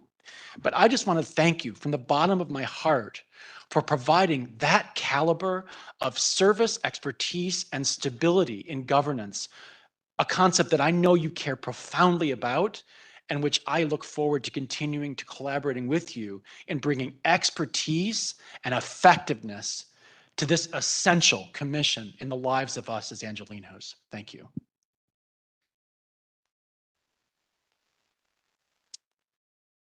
And with that, I believe we have not only a plaque, But a 5-signature scroll. Whoa. but also a scroll. Plaque first. Signature. Because I've always been in this.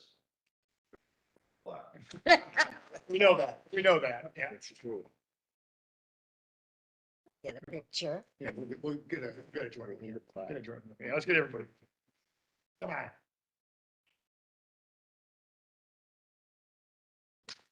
And now would the other commissioners come forward so we can take a momentary group shot? I just have to see this scroll for a moment. I don't know, did Captain Barker sign it? The fifth supervisor signature. Good. There is some.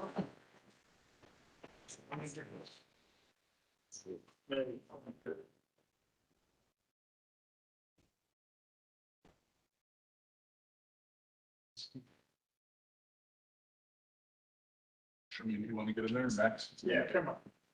Can some short people play? Just don't. I'm glad everybody's. Yeah. Maybe on the side next side. Yeah.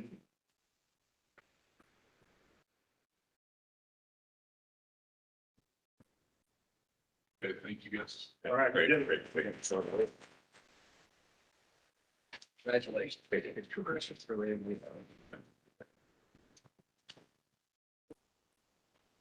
I know you, at the interest of time, I'm going to spare you all the remarks I had here. No, I just want to say, I really truly enjoyed working with all of you, all of my fellow commissioners, Charmaine and the staff, all of you. It's been an interesting and at times kind of exciting 8.5 years that I've had on this commission. And I particularly, when I say I enjoyed the commissioners, I particularly am also looking over at Patty and JP, who the last two commissioners that were there at the creation of this commission back in, we took our oath as commissioners in December 2016. So anyway, with that, I will just say goodbye and good luck. Good luck. All right. And we know where to find you. That's great. Thank you, one and all, and let's give them another round of applause. With that, we will take a 10 to let's come back at 11:20 a.m. We will reconvene from recess at 11:20 a.m. Chair Johnson? Yeah. Oh, I'm sorry. There are public comments. Excuse me. We do have public comment. Let's hear the public comments before we recess. Okay, we have one in person, Eddie, and we have two online. Make it three online. So Eddie, please take the Okay, podium. hold that recess. 2 minutes. Okay. Hello, my name is Eddie. I will say congratulations, and apparently you're a very good guy, and everybody likes you, so good. I'm going to take this opportunity, so don't take any offense at this, okay, sir? I'm going to take this opportunity to talk about swallowing a pill when you know that you're wrong. When I got here, I read an article about him that made me see him in the bad light. And that's why I signed up for public comment. And so I prepared a speech, but I'm going to write this, or read what I started. I am new to learning the history of actions taken by current and previous sheriffs. I'm also learning about Commissioner Robert Barner. But back to the sheriff. It's crazy to learn that a previous Democratic sheriff, Alex Villanueva, has become Republican this year in 2025. What's up with that?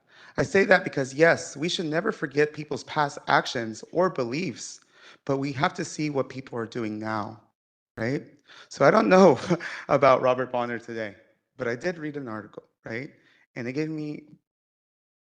made me pause, and I did not know his history, right? Hearing and asking this woman, is he on our side? And she was like, yeah.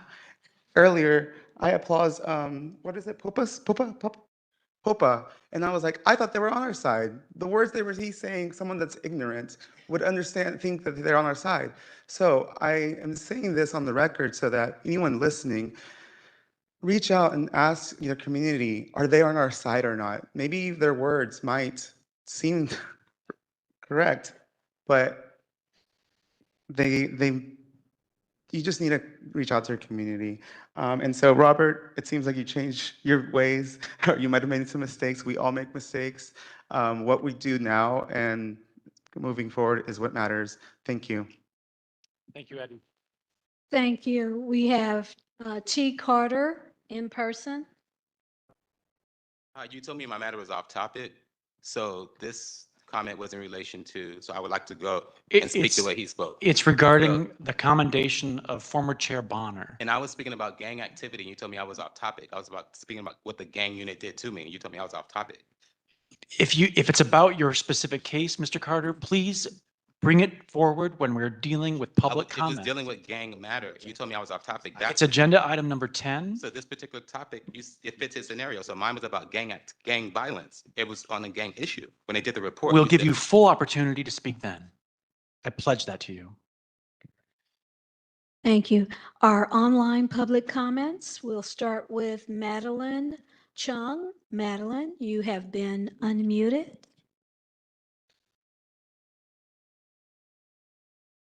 Madeline? Hello, am I able to be heard? We are able to hear you. Wonderful. Hello, thank you so much for the opportunity to speak here. I'm a member of the community and grateful for the opportunity to be kept safe.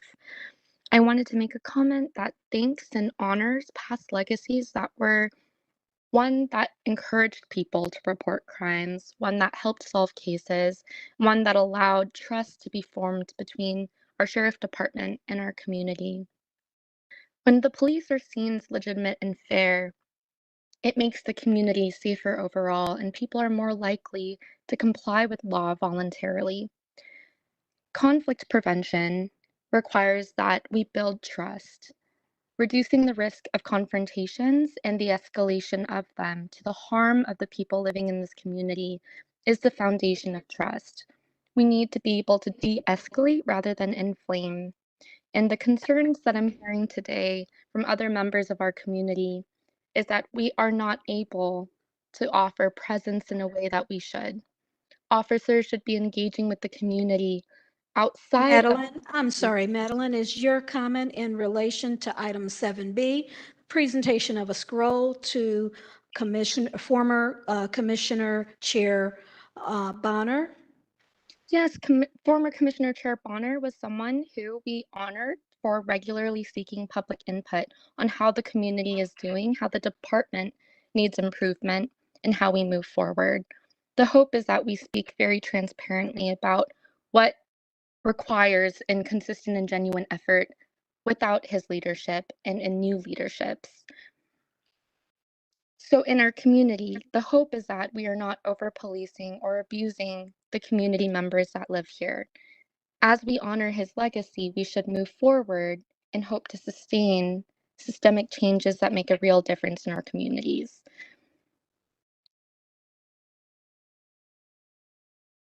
Thank you.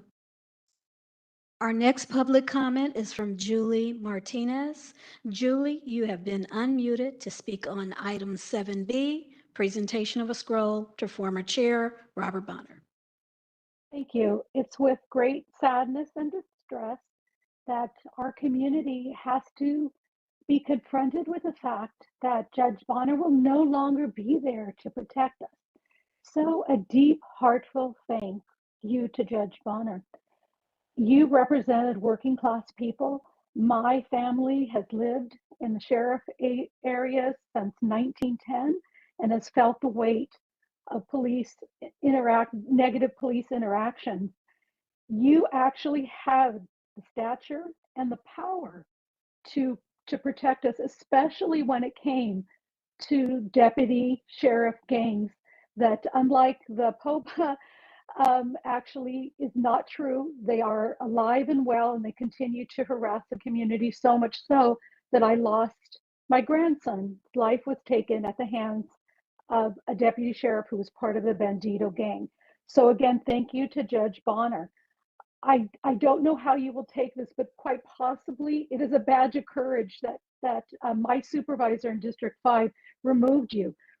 Catherine Barger and her family have long histories and ties to the Trump administration and the Trump family. It is no surprise to me that she removed you and replaced you.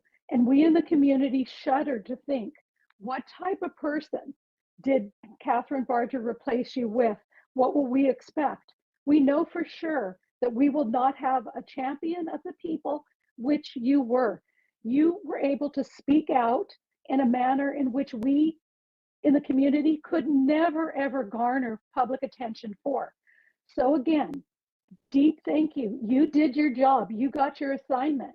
And everything you did for the community will be appreciated. And we are deeply saddened. And more importantly, we are in fear of what is to come without you on the commission. Thank you. Thank you. Our next public comment is from Deanna Brock on Agenda Item 7B, former Commissioner Chair Bonner. I would just like to thank Judge Bonner for your service and commitment to the community and to this commission for doing the hard work. We know that it is not easy. We show up to these meetings as family members of people that were mistreated by the sheriff's department, and roadblock after roadblock, you kept trying to plow through to do the right thing, to increase the transparency so that we could hopefully have change with the way that things are done. And we just appreciate your efforts. Thank you so much.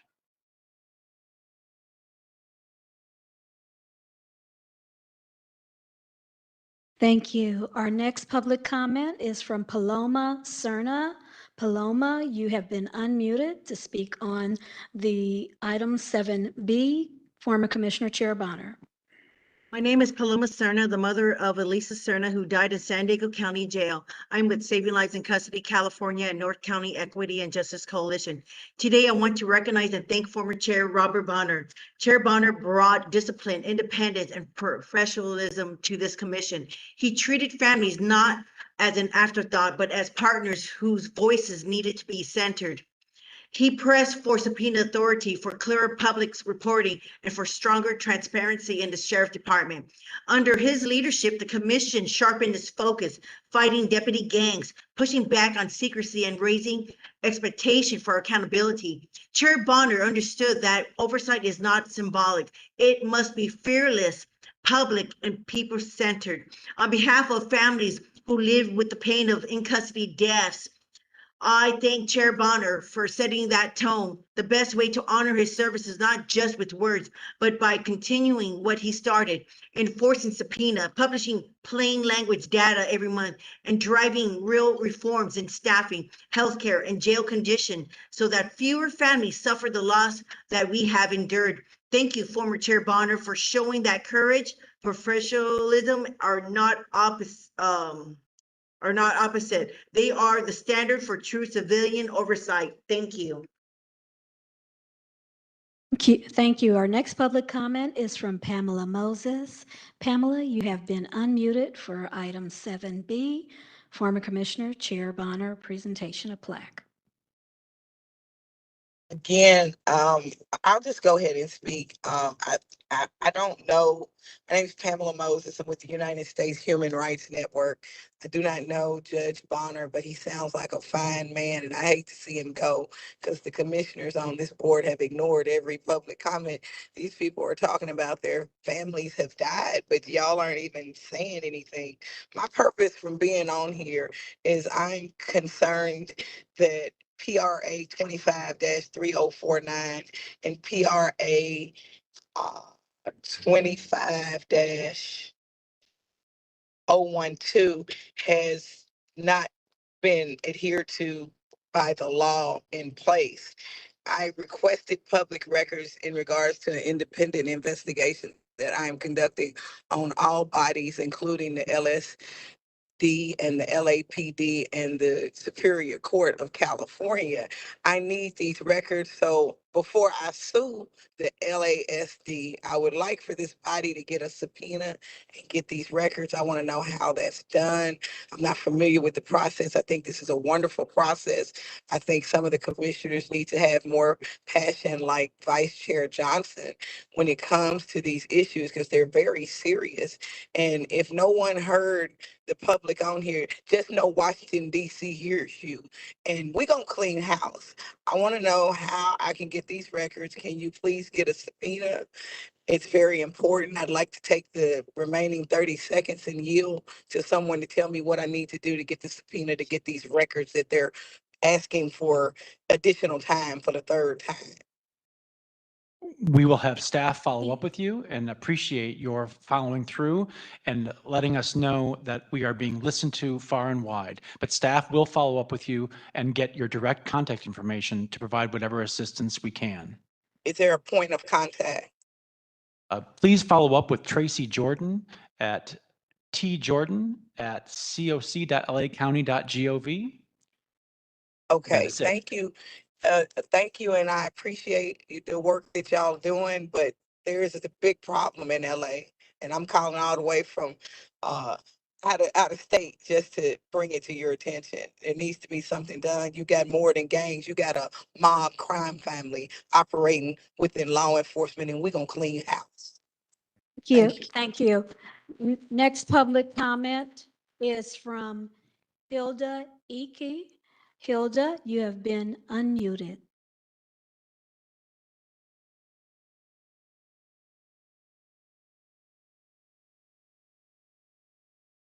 Hilda, you have been unmuted.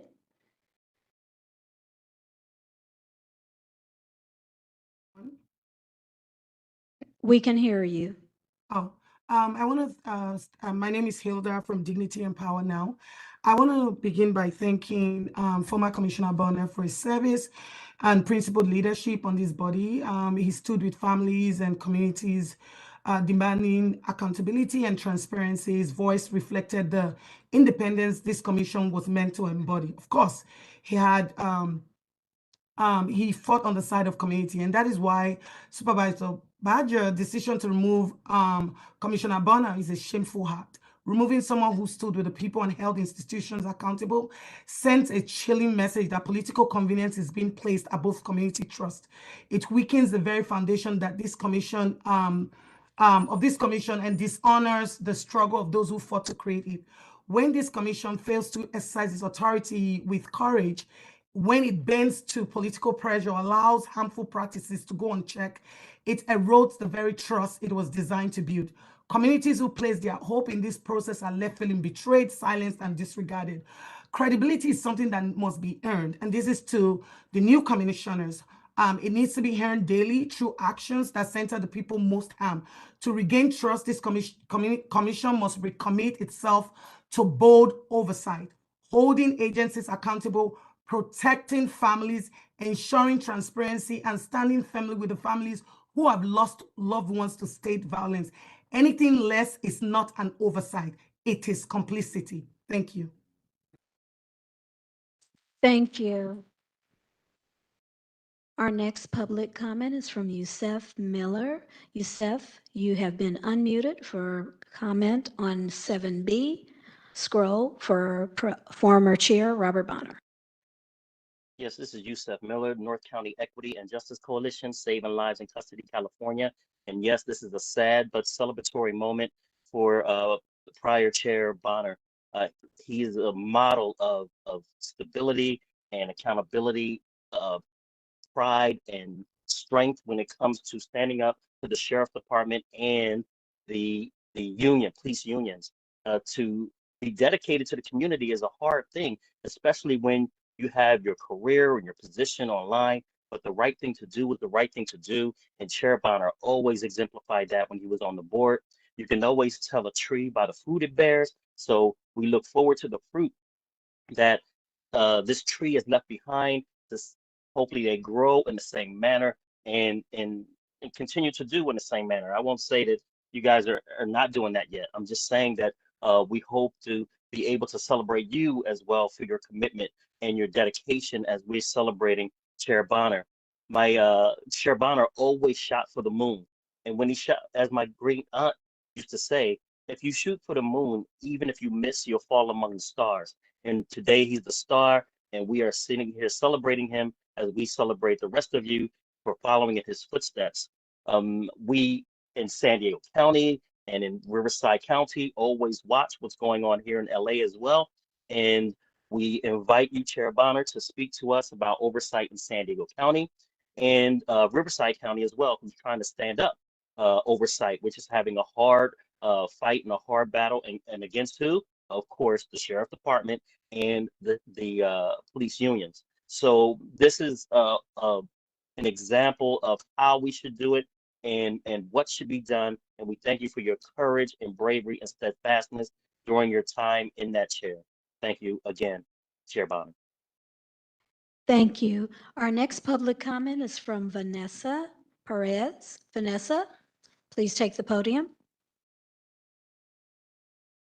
My name is Vanessa Perez, and I just want to quickly say thank you so much, Bonner, for everything you've done. In the beginning of all this, when I first got into these rooms, we really didn't see eye to eye, but I wanted, from the bottom of my heart, I want to tell you thank you for everything you've done for Joseph and the rest of us. Speaking Joseph's name in rooms that I wasn't even in, thank you so much for that.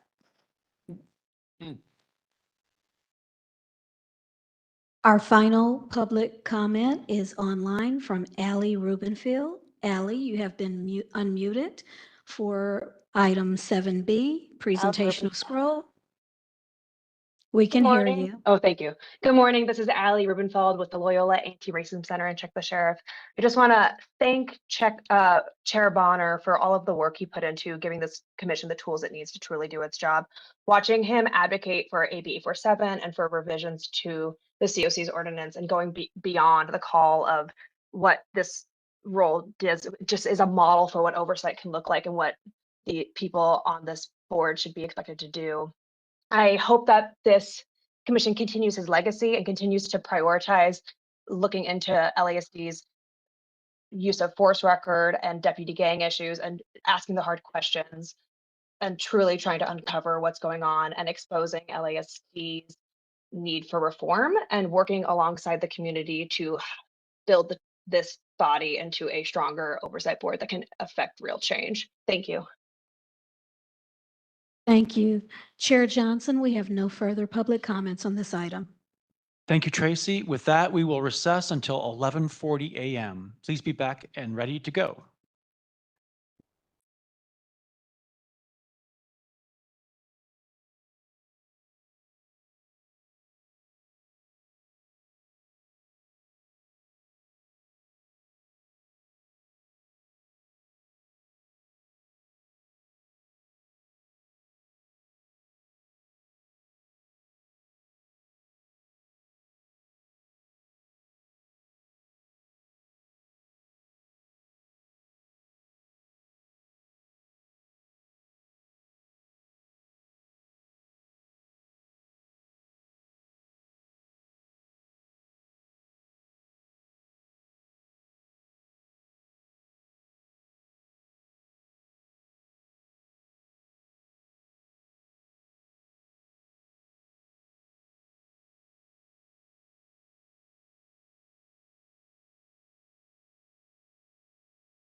All right, folks, we're going to reconvene. We're going to reconvene from recess. Commissioners, please come forward. We're going to reconvene and resume our agenda.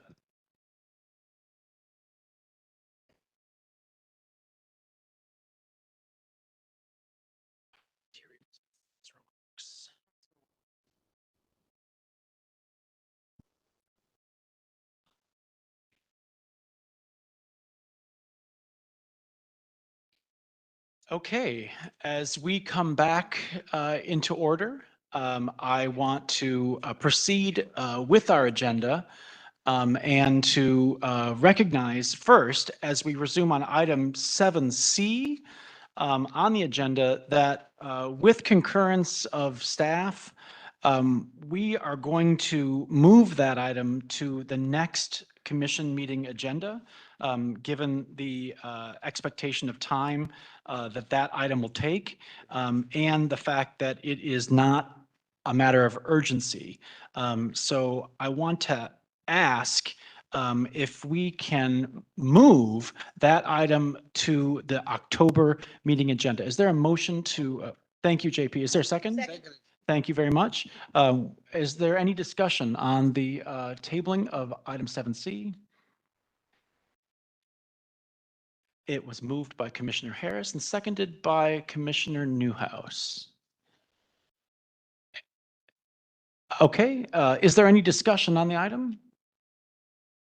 No public comment being relevant, let's proceed. All in favor of the motion to table to the October meeting, item 7C, please say aye. Any opposed? Any abstained? Is there any tabulation? I think we have 7 ayes, no against, and no abstentions. That item will be moved. Proceeding on, we are on to item 7D, which is the creation of a Media and Demonstrations Ad Hoc Committee. With that, on August 12th, Supervisor Solis commemorated the 55th anniversary of the Chicano moratorium. This was a historic series of protests in August of 1970, primarily in East LA, to protest the Vietnam War and its disproportionately high number of Mexican-American casualties.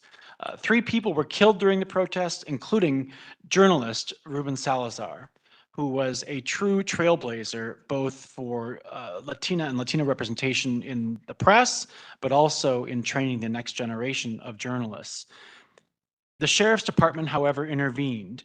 And as some of you know, Ruben Salazar was shot by a grenade-like canister at the Silver Dollar Bar in East LA and died immediately from the horrific wounds.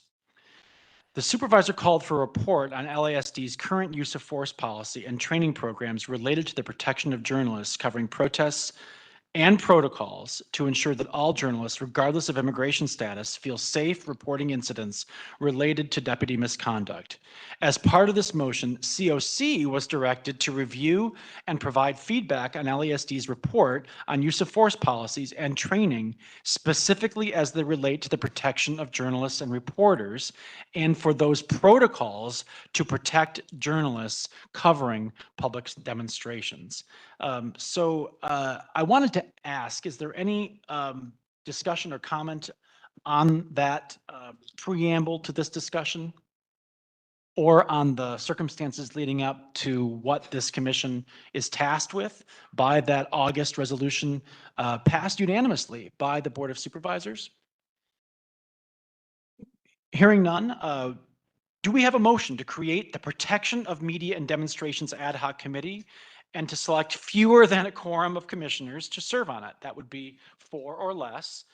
The objective is to review the LASD's report back to the Board of Supervisors and have a subject matter expert brief this commission about their findings and recommendations.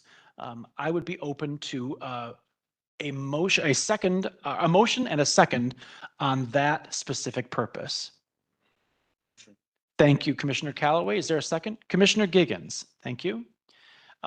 This item is up for discussion.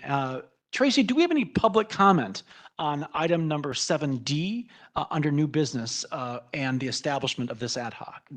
Yes, we have one public comment online. Paloma Cerna, you have been unmuted for public comment. How many minutes, Chair Johnson? 2, please. 2 minutes. Paloma, you have been unmuted.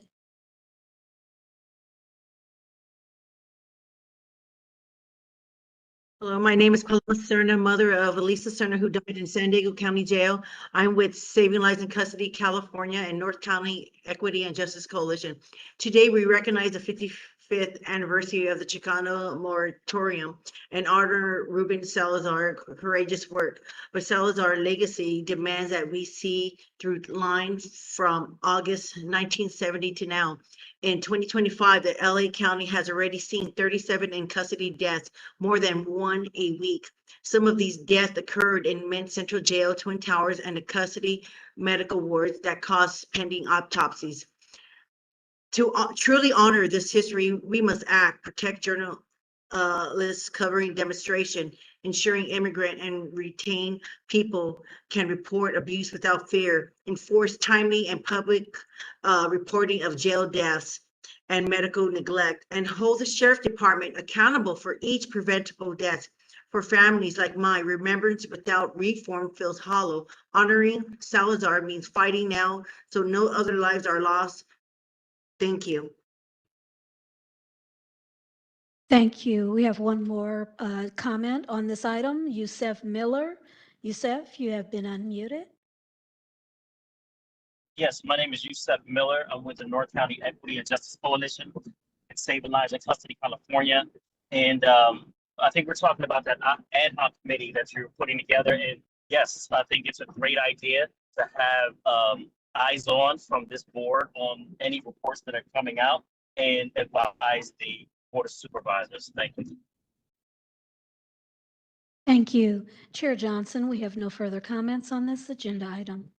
Thank you. And I would just add for reference, I was struck to learn that in the years following the killing of Ruben Salazar, his family ultimately pushed for and received a settlement from LA County that was among the very first settlements paid to a victim of violence at the hands of LA Sheriff personnel in the amount of about $700,000. Ruben Salazar's life and death continue to be a touchstone, not just for the greater east side of Los Angeles, but for our entire county and our country.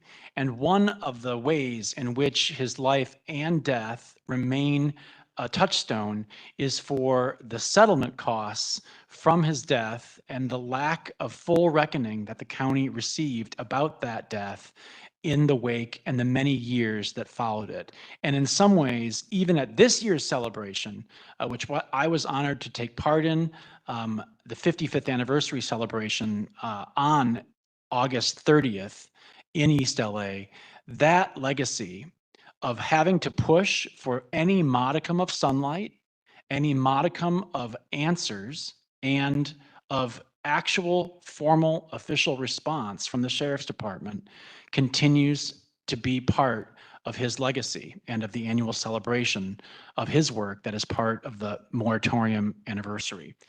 So with that, I open up for commissioners. I think we are ready to vote. All in favor of the motion to create the Protection of Media and Demonstrations Ad Hoc Committee, please signify by saying aye. Aye. Aye. Any opposed? And any abstentions? Abstain.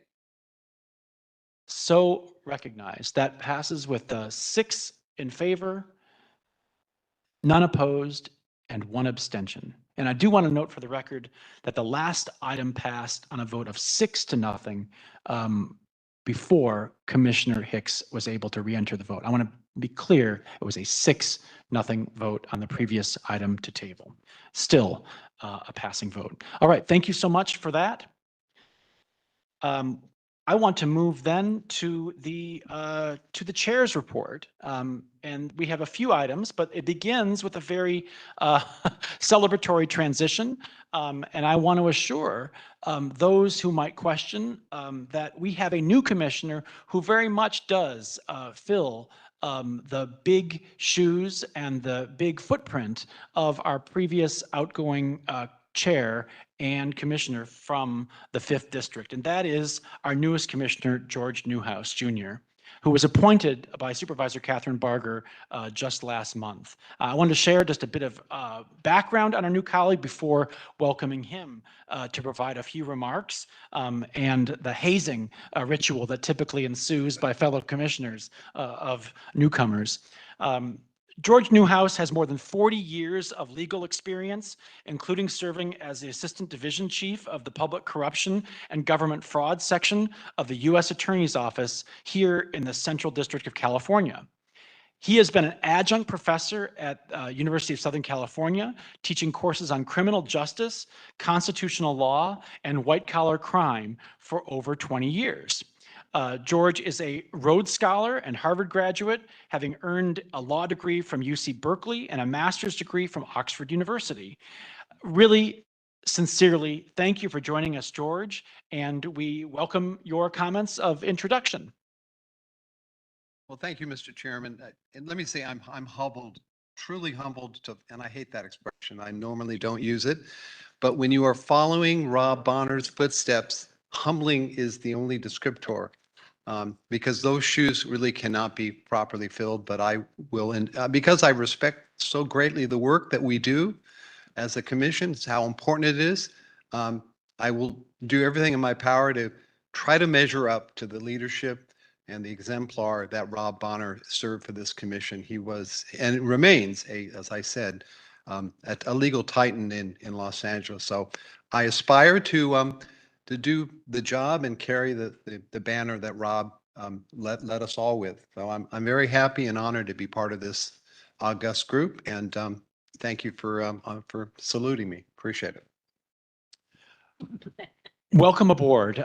Do we have any commissioner remarks on the addition of our 8th member, and we hope the pending addition soon of a 9th member filling the community member seat, of which there are 4 to complement the 5 supervisors appointees on this commission. Any commissioner comments?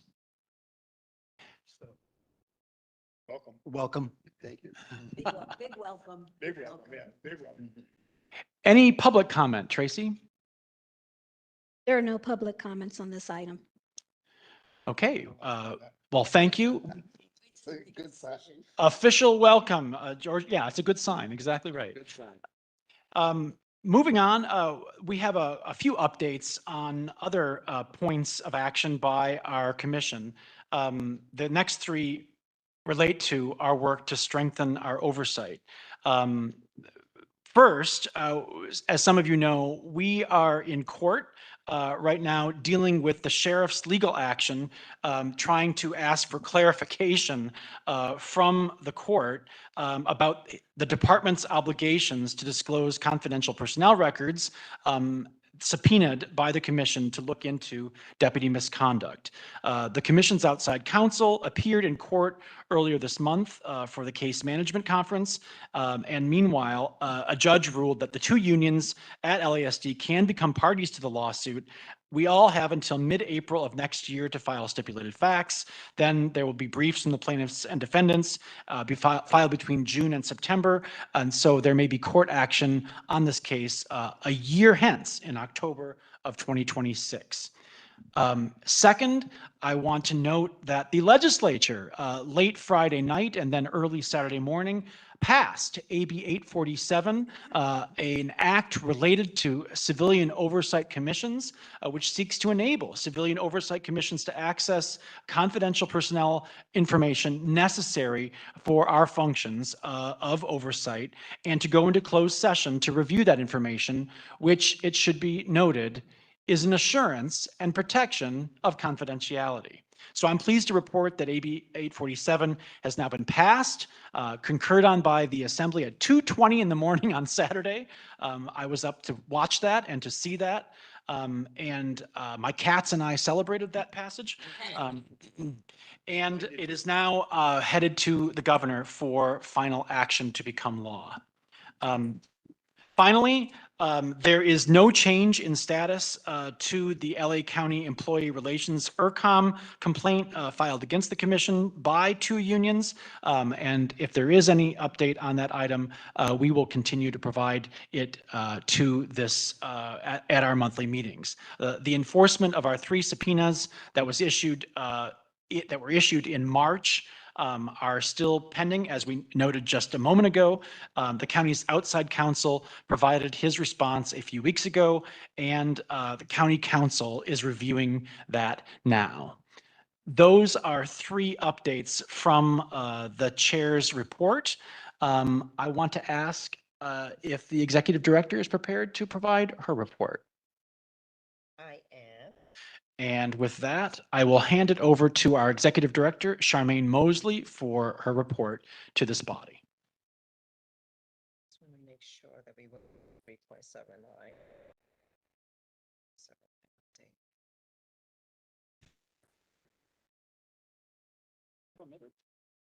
It's in the agenda, but not the script. I will just give briefly another update on pending action by this commission, highlighted by Dr. Ochoa in his summary of our priorities, one of which is to strengthen and solidify the oversight of this body to allow us to do our job. And that involves the updates to our ordinance in 3.79. There have been a series of meetings and discussions, even since our last July meeting, trying to move that forward in a way that is mutually agreeable. And I want to note that I believe we have overcome some of the questions about the hindrances that were proposed in a prior draft of that update that may have impaired the ability of this commission to do its work. I think we've overcome that question. I hope that we have answered all of the questions that County Council has brought forward about that. And we are very confident in the strong support of supervisors and their staff in the work that this commission is trying to effectuate with those updates. I want to thank the executive director and the deputy executive director for monitoring and engaging that process. Lots of consultation with the supervisors and their staff over this process. And I know that I and our 2 vice chairs, Garcia and Callaway, engaged directly with the executive office in this process to ensure that we were not impaired or faced any needless barriers along the way of negotiating these changes, and that errors in interpretation of the law or in the statement of the law are not incorporated into the ordinance the way that they were in previous versions. We're trying to overcome all of those landmines and all of those impairments. So this process is ongoing. We think we're close to the finish line, and we expect to be able to move something forward before the end of the year.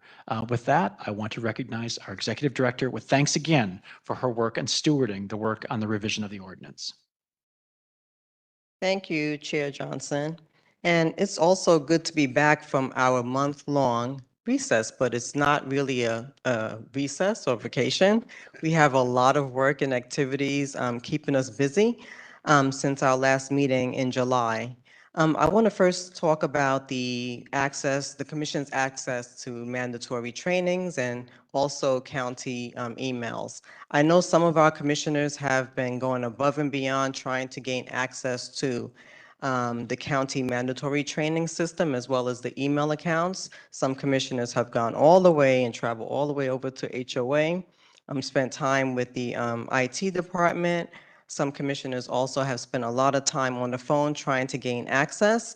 I actually kicked it up to the executive officer level, and they assigned the CIO to us to help us come up with a solution. I know a lot of the commissioners have also mentioned that It will be easier for us to have laptops and also phones to be able to get easier access. And I agree, because that is the best practice when it comes to oversight bodies, access to confidential information.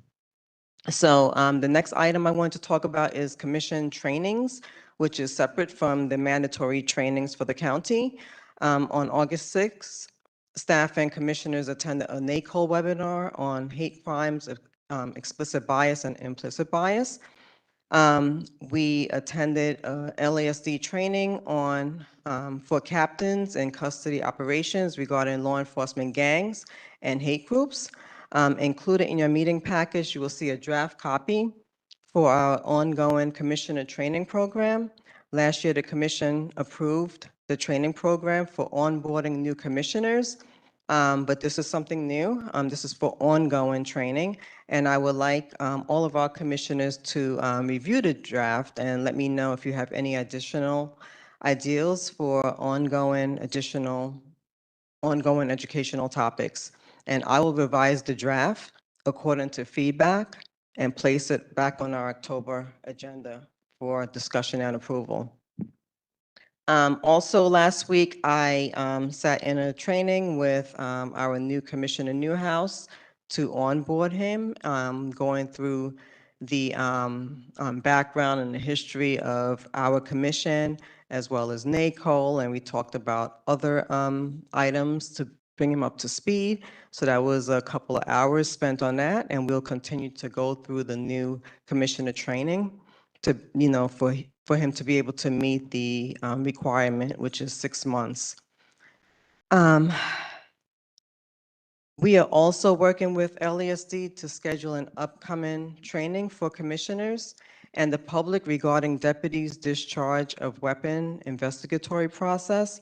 And this training stems from a discussion at our July meeting. We are also working on scheduling our annual oversight conference for some time in November, early December. The theme for this year's conference may potentially revolve around jail depopulation efforts.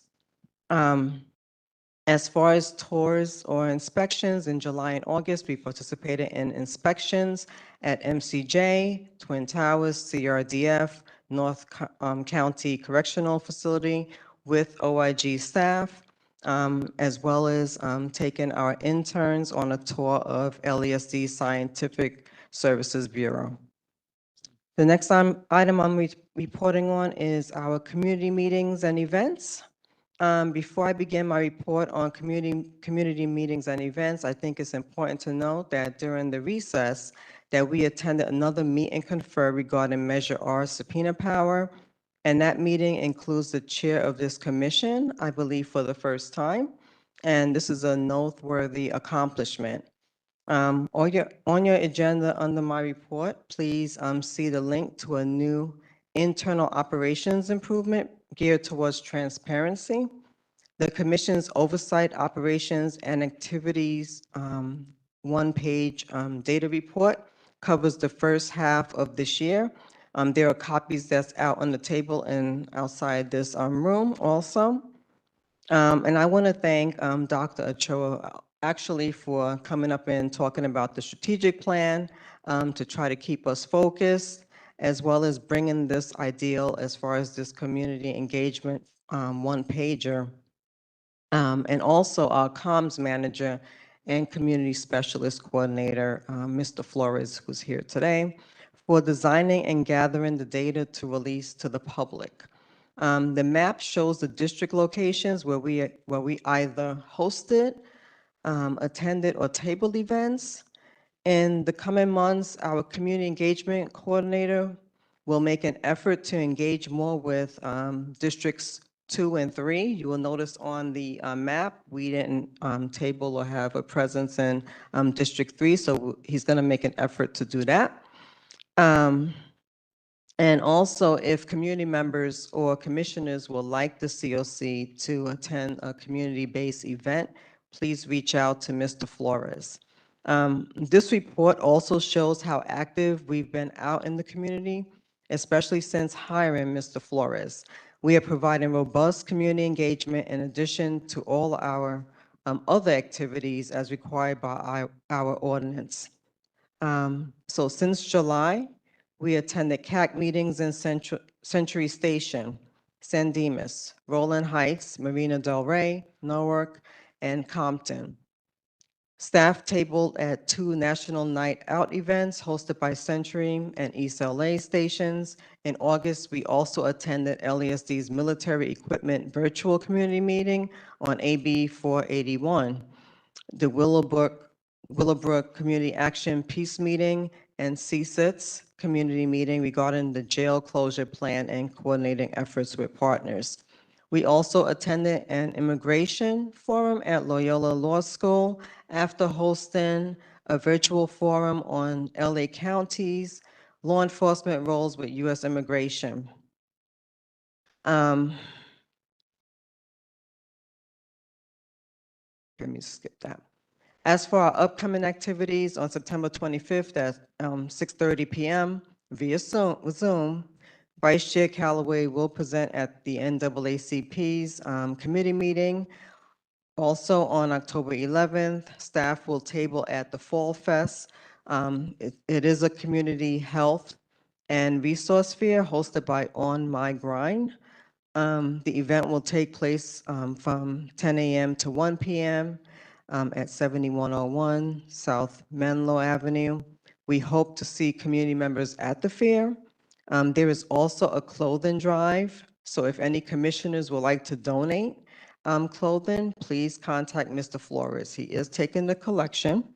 Also in October on the 18th is the Taste of Soul event where we will be tabling as well. And next Wednesday at 9:30 a.m., we are scheduled to provide a commission update at the Public Safety Cluster meeting. Commissioners and staff were invited to attend the graduation of LASD's Academy Class 484, which will take place on October 9th at 6 p.m. at the Stars Center. And I'm almost done. Update on commission staffing and internal operations.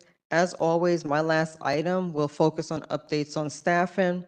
Our operations has a lot of moving parts, community engagement, as I mentioned before, ad hoc committees where we are working to develop a complaint process, revising governance procedures, board of supervisor motions, and more.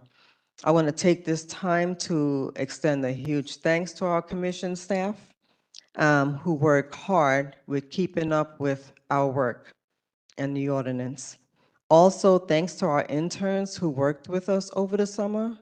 I see one is in the audience, so hopefully she'll come back.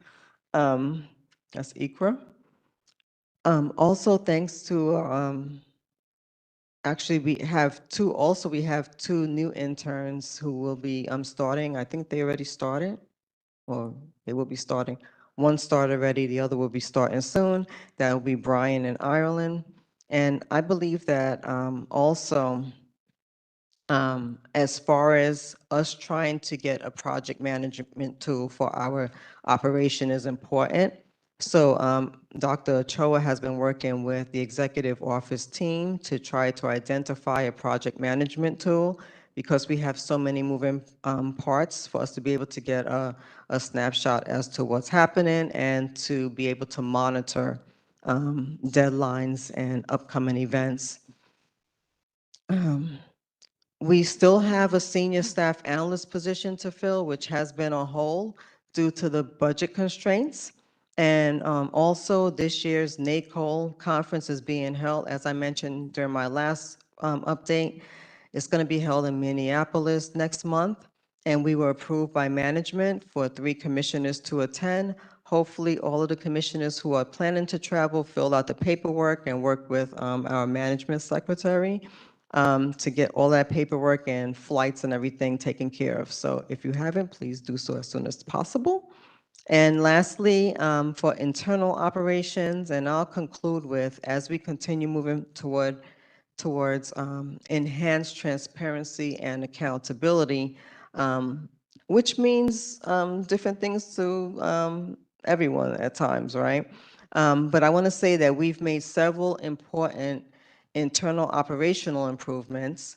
The first, which I've already reported on, is our new data engagement one-page release. In addition, staff has been working with the executive office, as I mentioned just now, to identify that project management tool.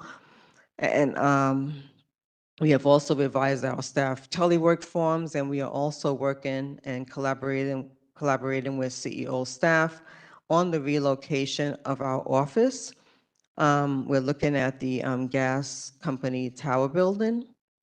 And then lastly, beginning with our next meeting in October, we plan to introduce the Wordly platform, which will provide real-time translation of our commission business meetings in several languages. So that's going to be a huge improvement also. So we'll be able to, be able to reach out to the entire community as far as like being able to translate different languages. So with that said, this concludes my report, and if anybody has any questions, feel free to ask. Thank you. Okay. With that, before we move on, I have to note that the sheriff's report came earlier, so we did pick up a little time on our agenda. And I do want to just speak to two things. First, this 2-month break, as Charmaine indicated, has not been a hiatus. Like swans, our feet are spinning and pedaling away beneath the water, sometimes even while on break. And much has gone on in the last 2 months since our last meeting.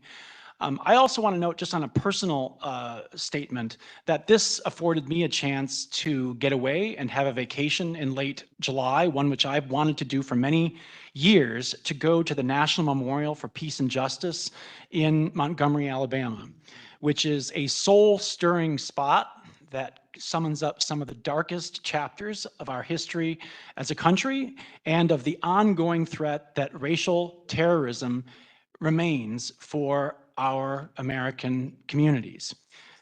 The Byron Stevenson created memorial there, widely referred to as the National Lynching Memorial in Montgomery, is a very somber spot of reckoning with ugly chapters of our history that we, as people leading efforts at civilian oversight, are obliged to take stock of.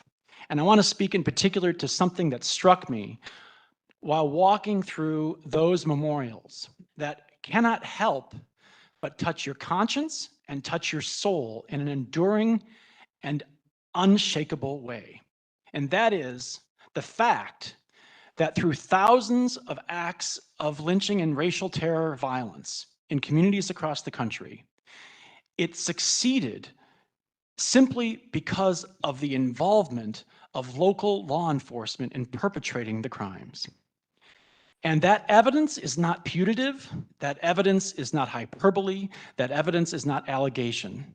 It is made engraved in the memorials to thousands of American people who, in doing the ordinary activities of their daily lives, in places that they thought were safe, were targeted and in many cases maimed, and in so many thousands of cases murdered.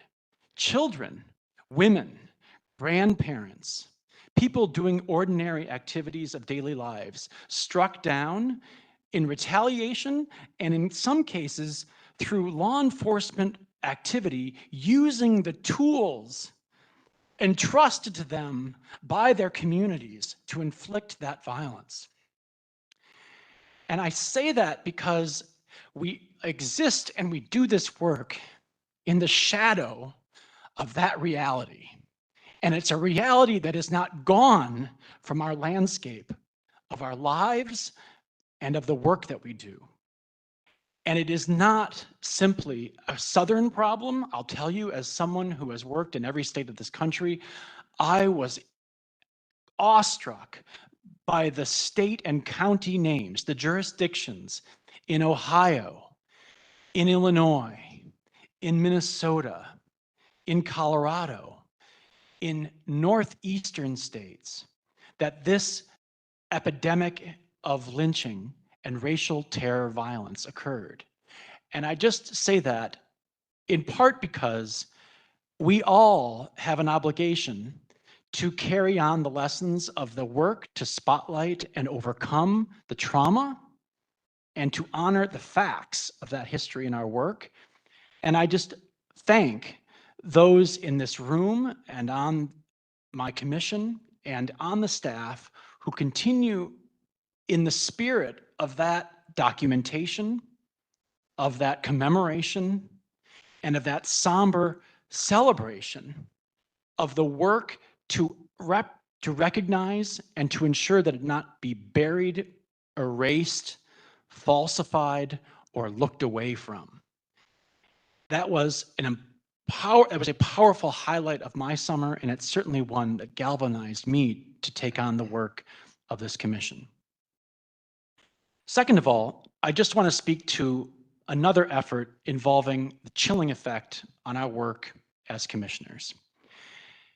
Many of us who've worked for transparency and who have fought for real accountability in our communities and with law enforcement know that when we are having an impact, we often get attacked. And I want to speak specifically to a memo that came out last week from the Executive Office of LA County, attempting to put a muzzle on all oversight body communications in LA County, mentioning 5 areas requiring supposed pre-clearance of any communication with county functionaries in order to speak, even to engage in our mission, to fulfill our mission of consulting with and providing input with the Board of Supervisors. This 7-page memo, issued by a staffer in the executive office, aptly on September 11th, represents one of the most caustic, corrosive, and chilling efforts to squelch the voice of this commission, of our partners in the Office of Inspector General, and our sister commission, the Sybil Brand Commission of LA County, which has existed for 66 years. I think in one sign of how reckless, how hasty, how slapdash this ridiculous memo is, it doesn't even reckon in its sweeping form an effort to put a straitjacket and a muzzle on our commission and others. It doesn't even reckon with all of the other county laws that it attempts to overturn and conflicts with, whether that's about discrimination and protection from it, or whether it's protections on whistleblowers and the factual obligation of county employees to report wrongdoing that they observe under county code. So I want to make sure that that expression of profound concern and anguish over this ridiculous and ludicrous effort to chill the work of this commission and others is on the record, and that we are not silenced by such cowardly efforts in memo form or in anything purporting to be policy to put a muzzle on me, on this commission, on the many noble colleagues at the staff level and in the volunteer leadership roles that we bring to the County of Los Angeles. We intend to fulfill the spirit of our work, and we will not be gagged by any memo purporting to do so. Thank you.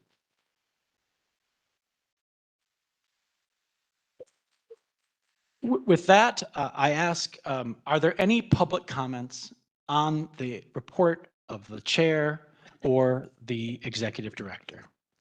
Yes, we do have public comments on this agenda item. In person, we have Raquel Derfler. If you can please take the mic. We can also have Vanessa Perez to take the line. Thank you.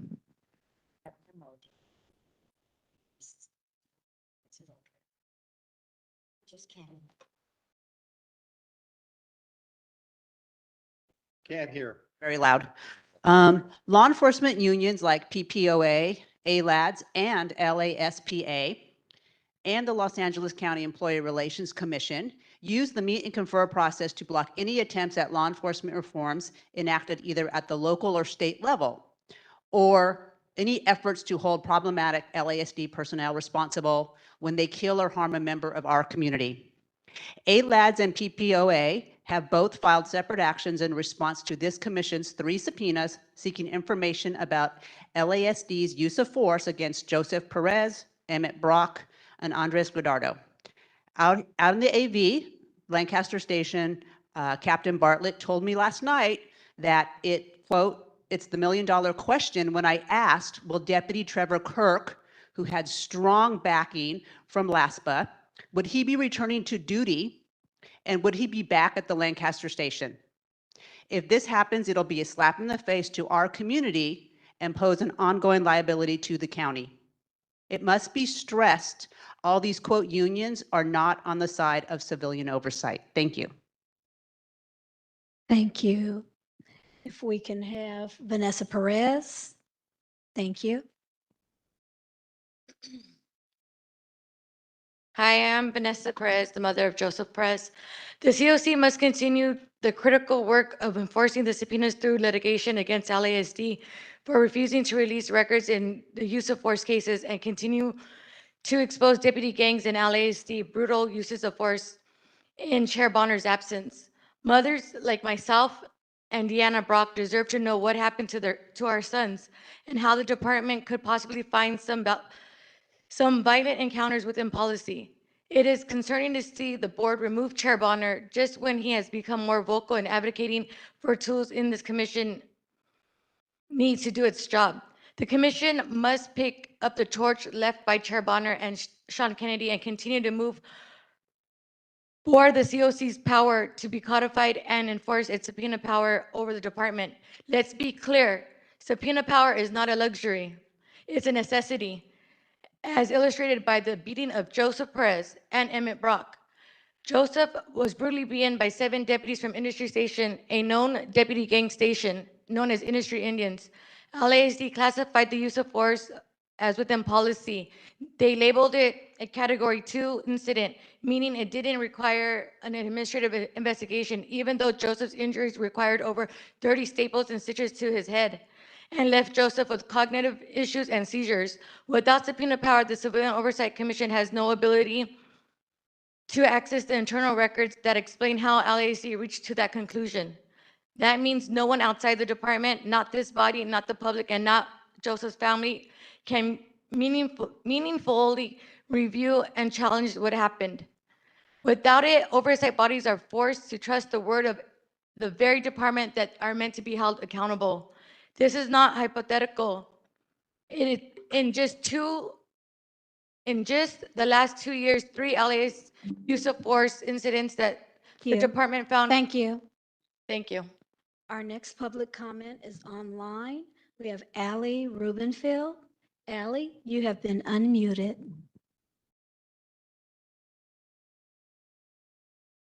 Hello.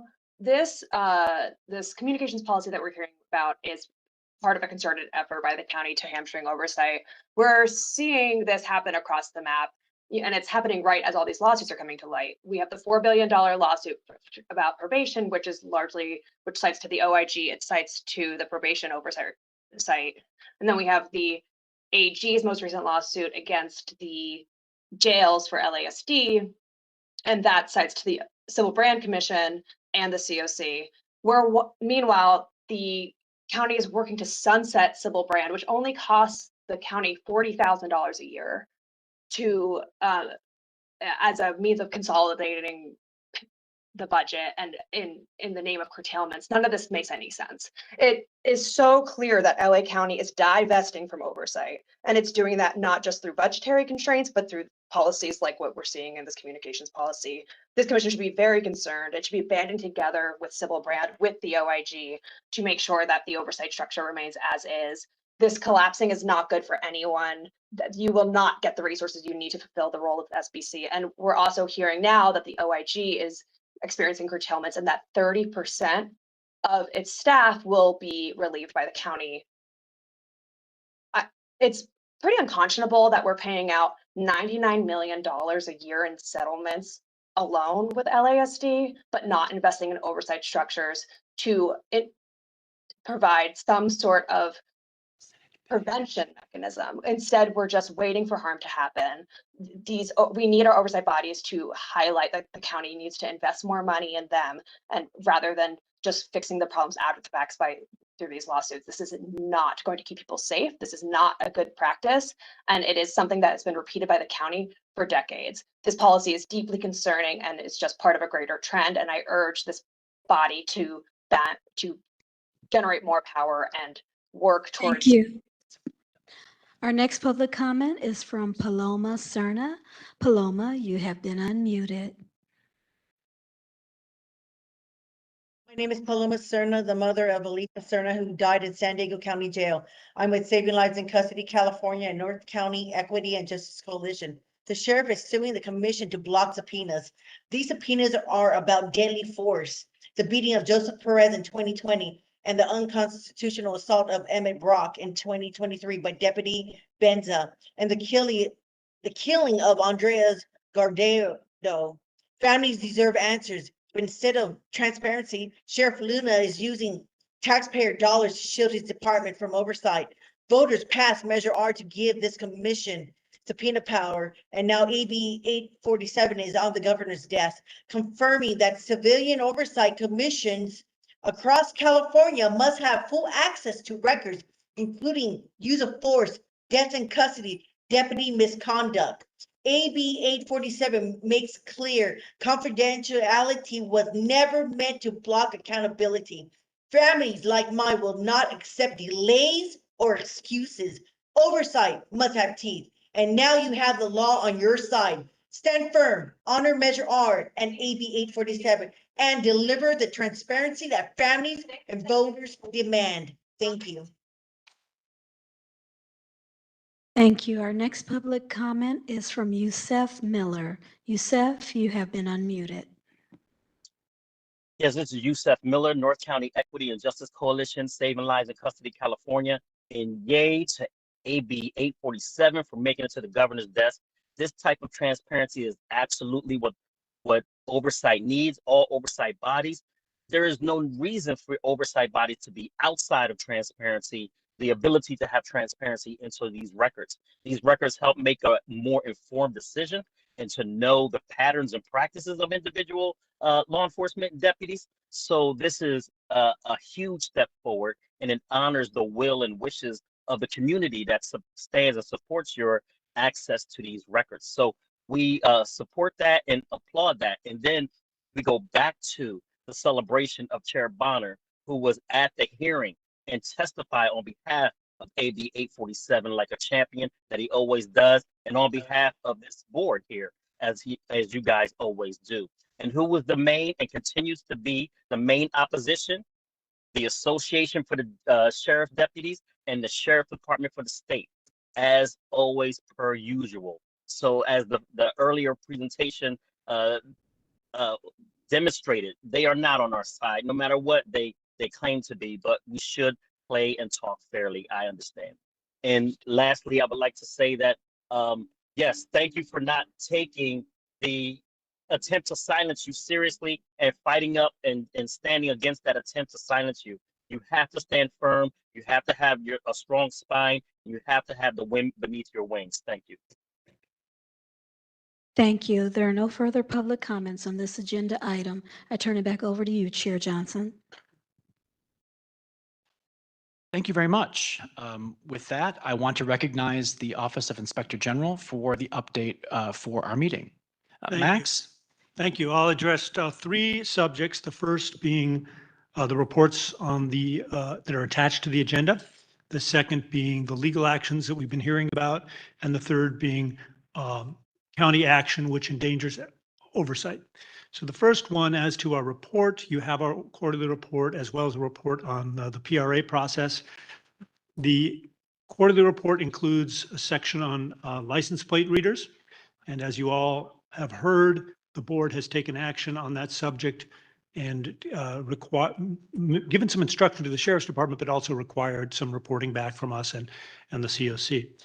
Also in that report, you're going to see a change going forward. We will not be rolling out to deputy-involved shootings.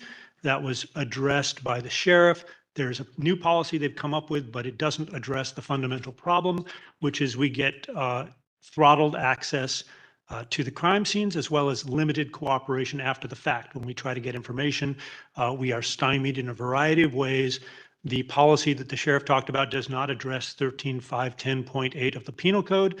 There's been a lot of talk here congratulating the people for passing laws. We've talked a lot about Measure R, which is a local initiative. But in fact, there have been a series, even before AB 847, a series of laws passed by this state requiring changes in behavior by the sheriff's department, which have been ignored. Now, you heard rightly from the unions, there has to be a conversation about how those get implemented. And I have attempted to push that forward, but it's a slow process. But in fact, there is a provision within California law now that requires the cooperation of police departments with external investigations into misconduct. The idea that we cannot go and look at a person who has been shot by the police is deeply disturbing. I've been denied that access more than once at a shooting scene, and I've never seen a situation where it would have interfered with the chain of custody or interfered with their criminal investigation. But certainly, California law permits it. So that's of deep concern. We're not going to start that up again.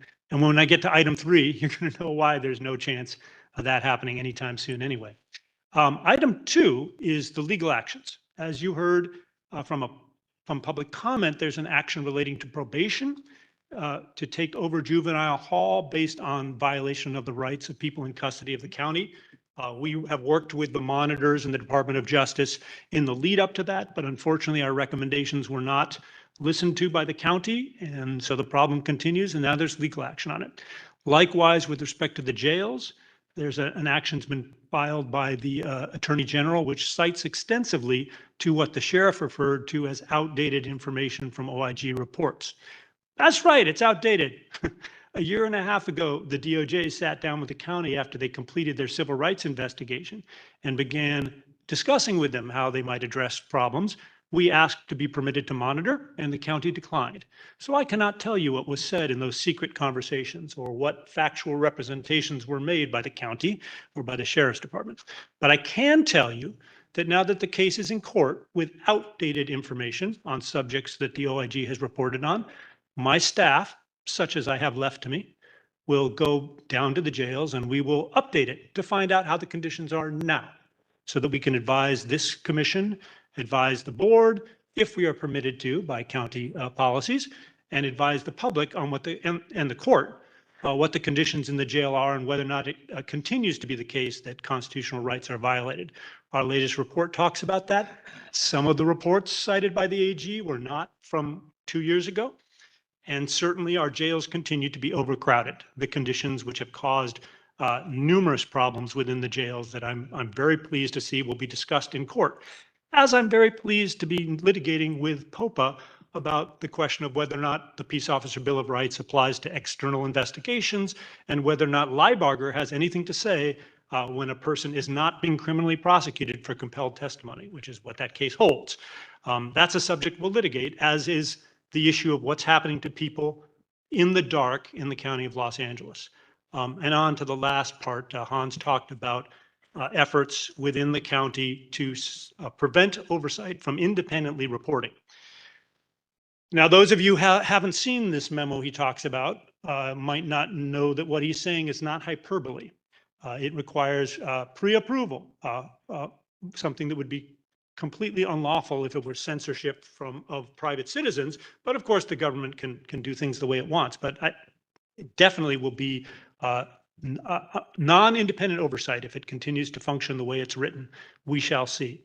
But more importantly, as you heard from a member of the public, our budget has been slashed. A third of our staff have been removed after the filing of that AG report. I don't know if it's connected or not, but it amounts to a complete gutting of independent oversight. Now, I'll have 2/3 of my staff left, so it's not like I've got nobody left, and those people will be working on the issues I talked about, but it will severely impact our ability to do a lot of the secondary work that we do, and is, I think, something that should be of great concern to the public going forward. I think it's a very poor decision by the county, as we've seen in the past 10 years. The county is always the last to pay attention when this body and my office do our job, which is to report on violations of rights. If the county reacted to those reports, we wouldn't be in the legal situations we are in now, but the county chooses not to and chooses to litigate instead, rather than collaborate, a word that people like to use a lot when they find themselves being held accountable. So it's dark days, and at a time when authoritarianism is on the rise in our country, and as Hans mentioned, local interaction with that is critical, particularly in the areas of law enforcement. You just have to flip open the paper to see the things that are happening that should be troubling. I don't say that there isn't a wonderful path out of this. There is. We need to not have polarization in our society. We need to not have violence. We need to have rational laws that we enforce. And as we heard, we have to follow them. Everybody has to follow them. But that's not where we're at right now. And if I was an immigrant to this country or a transgender person, I would live in fear. And I'd still be afraid of my local law enforcement. And likewise, the people who I'm supposed to be looking out for, the folks in custody, they live in fear, and rightly so, because of the conditions that they face on a regular basis. These are serious matters, and I wish that we weren't facing the challenges from within the county that we are, but I am so glad that we have external legal matters dealing with these issues so that there'll be a venue, even if, as Hans points out, we're prevented from we can't even communicate to the board and tell them things. It reads like a memo designed to make sure there's plausible deniability. I mean, it's nuts. But we'll see what comes of it, and we'll see if Hans's impassioned raising of the issue is listened to. I don't know if it will be, but I can guarantee you we'll keep doing our work as best we can and issuing our reports. And of course, in court, those policies and such, muzzling policies, if you want to call them that, can't stop testimony when it's required by law. So that's the state of oversight as I see it at this time. Thank you very much. With that, we will move on to item number 9B. I want to make sure that we have a chance to recap the work of our ad hoc committees. And before we go there, I do just want to give an overview of some of the possibilities that might come up with our ad hocs. We do have a vacancy ad hoc. I mentioned earlier the decarceration and humane conditions ad hoc, which we're in discussion about. An executive ad hoc committee of our chair and vice chairs. The deputy gangs ad hoc, which is about to sunset. The complaints ad hoc, chaired by Commissioner Callaway, which is likely to take on some functions of discipline, and also a sixth committee about drones, devices, and data gathering, which of course would continue to monitor work around automated license plate readers and other aggregation of data and data sharing. But with that, I want to recognize our committees and to see if there is a report from the complaints ad hoc. Commissioner Callaway, are you ready to provide that? The report from the complaints ad hoc is that we are waiting on a couple more items. And then once we get those items, we'll give a preliminary report on the things that we are seeing to then do a final report probably in 3 months. Okay. Are you amenable to taking on work involving discipline and the disciplinary process? I love work. Okay. I think our newest commissioner has expressed interest in joining the complaints ad hoc committee, and I think would relish also the added possible area of work there. Let's see. I also want to recognize the jail conditions and staffing. I think with Commissioner Cooper out, we will skip that, but I do want to also. I can report on that. Oh, you can? Yeah. Okay. Thank you, JP. The jail conditions and staffing ad hoc provided its feedback to aid with the response to the fiscal year 2024-2025 civil grand jury report that included recommendations for the commission related to tours of county jails. And the ad hoc response is linked on the agenda. Also, the ad hoc met with the representatives of the CEO's Office of Risk Management and Auditor Controller to discuss in-custody deaths. We know it's a very, very sensitive topic, and we are very much engaged in that. Ad hoc commissioners shared their insights in what might be contributing to the increase in in-custody deaths. Pursuant to a motion by Supervisor Hahn dated May 13th, 2025, the Board of Supervisors voted to direct the Risk Management and Auditor Controller's Office to audit and evaluate the corrective action plans related to in-custody deaths from the past 5 years, that'd be 2020 till present, and provide any additional recommendations for correctional health services and LESD to improve and address the increase of deaths. That concludes the report. Okay, thank you. And I also want to recognize the executive director for an addition to the committee report on complaints. Yes, I just wanted to add to the to Vice Chair Callaway's update that our staff is also working on actually working with the IT department on the creation of a complaints database. So that's still ongoing. And then also the procedure for processing complaints. So I just wanted to add that.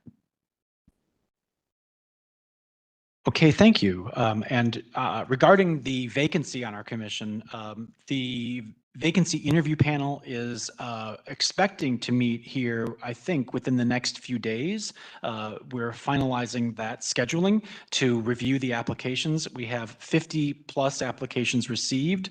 I think 33 of them met the minimum requirements. So there will be a recommendation forthcoming, we hope, within the next 2 months. I'm going to try to keep us on a faster path than we did with the last community vacancy filling. I think with that, we might be ready to wrap up. I don't know that I want to dissolve the disciplinary process just yet in deference to the comments of the former chair. So we're going to keep that in place until it makes its report. Are there any comments by commissioners on the ad hoc reports? Tracy, are there any comments, any public comment on this item? Yes, we have 2 public comments in person. Our first one is from T. Carter. And then if we can have Yadi get in line. Twice.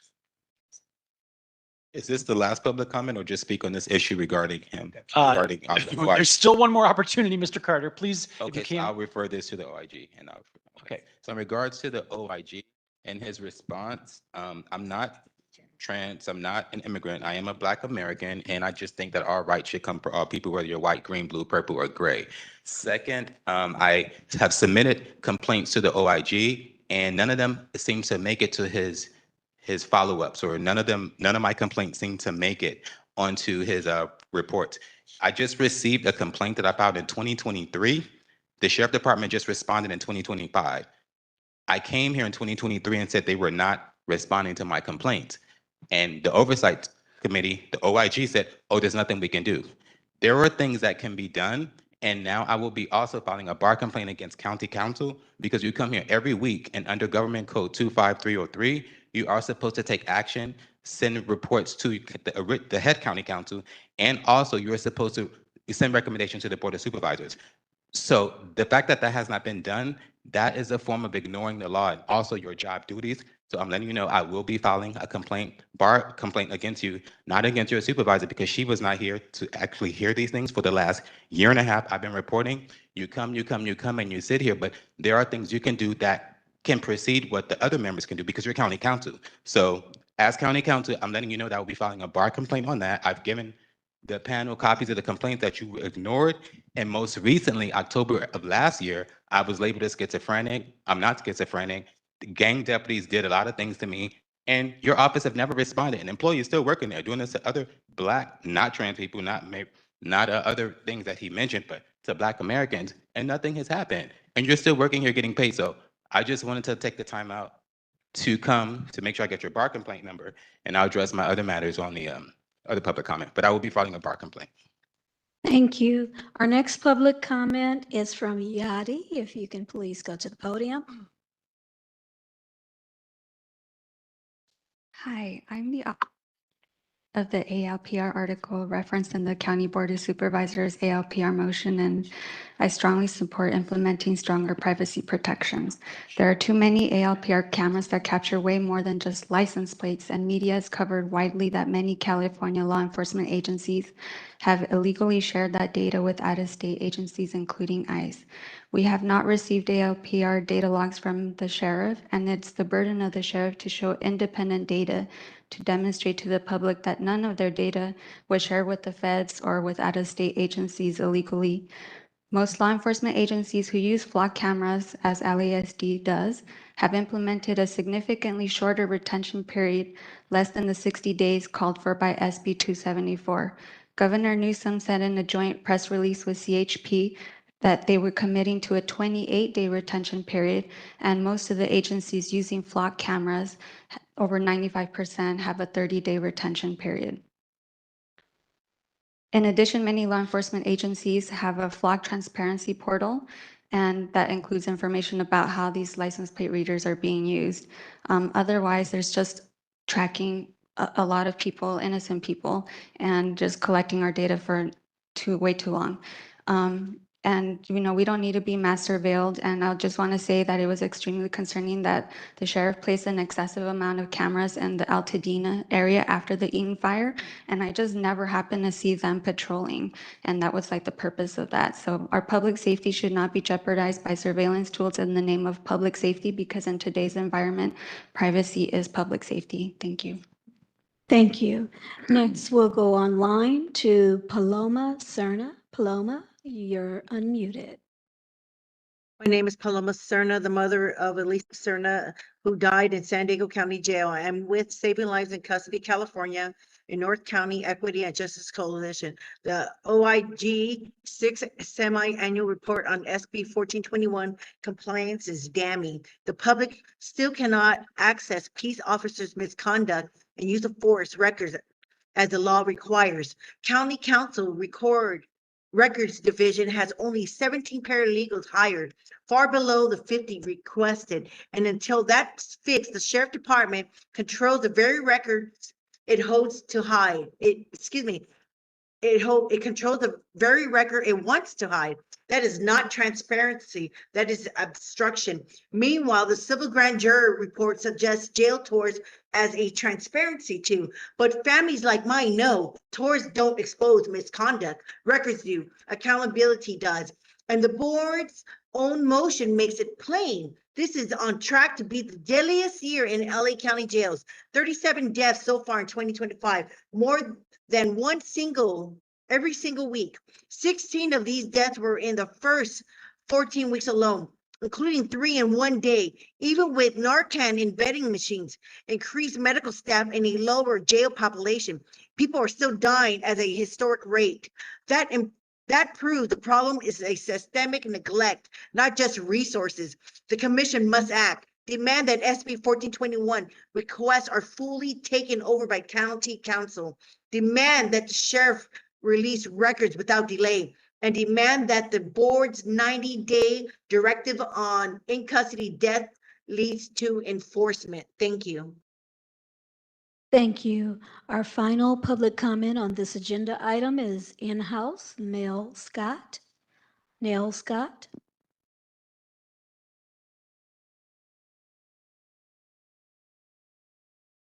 Hi, thank you everyone for their time. My name is Nell Scott. I'm non-binary trans, and I am scared.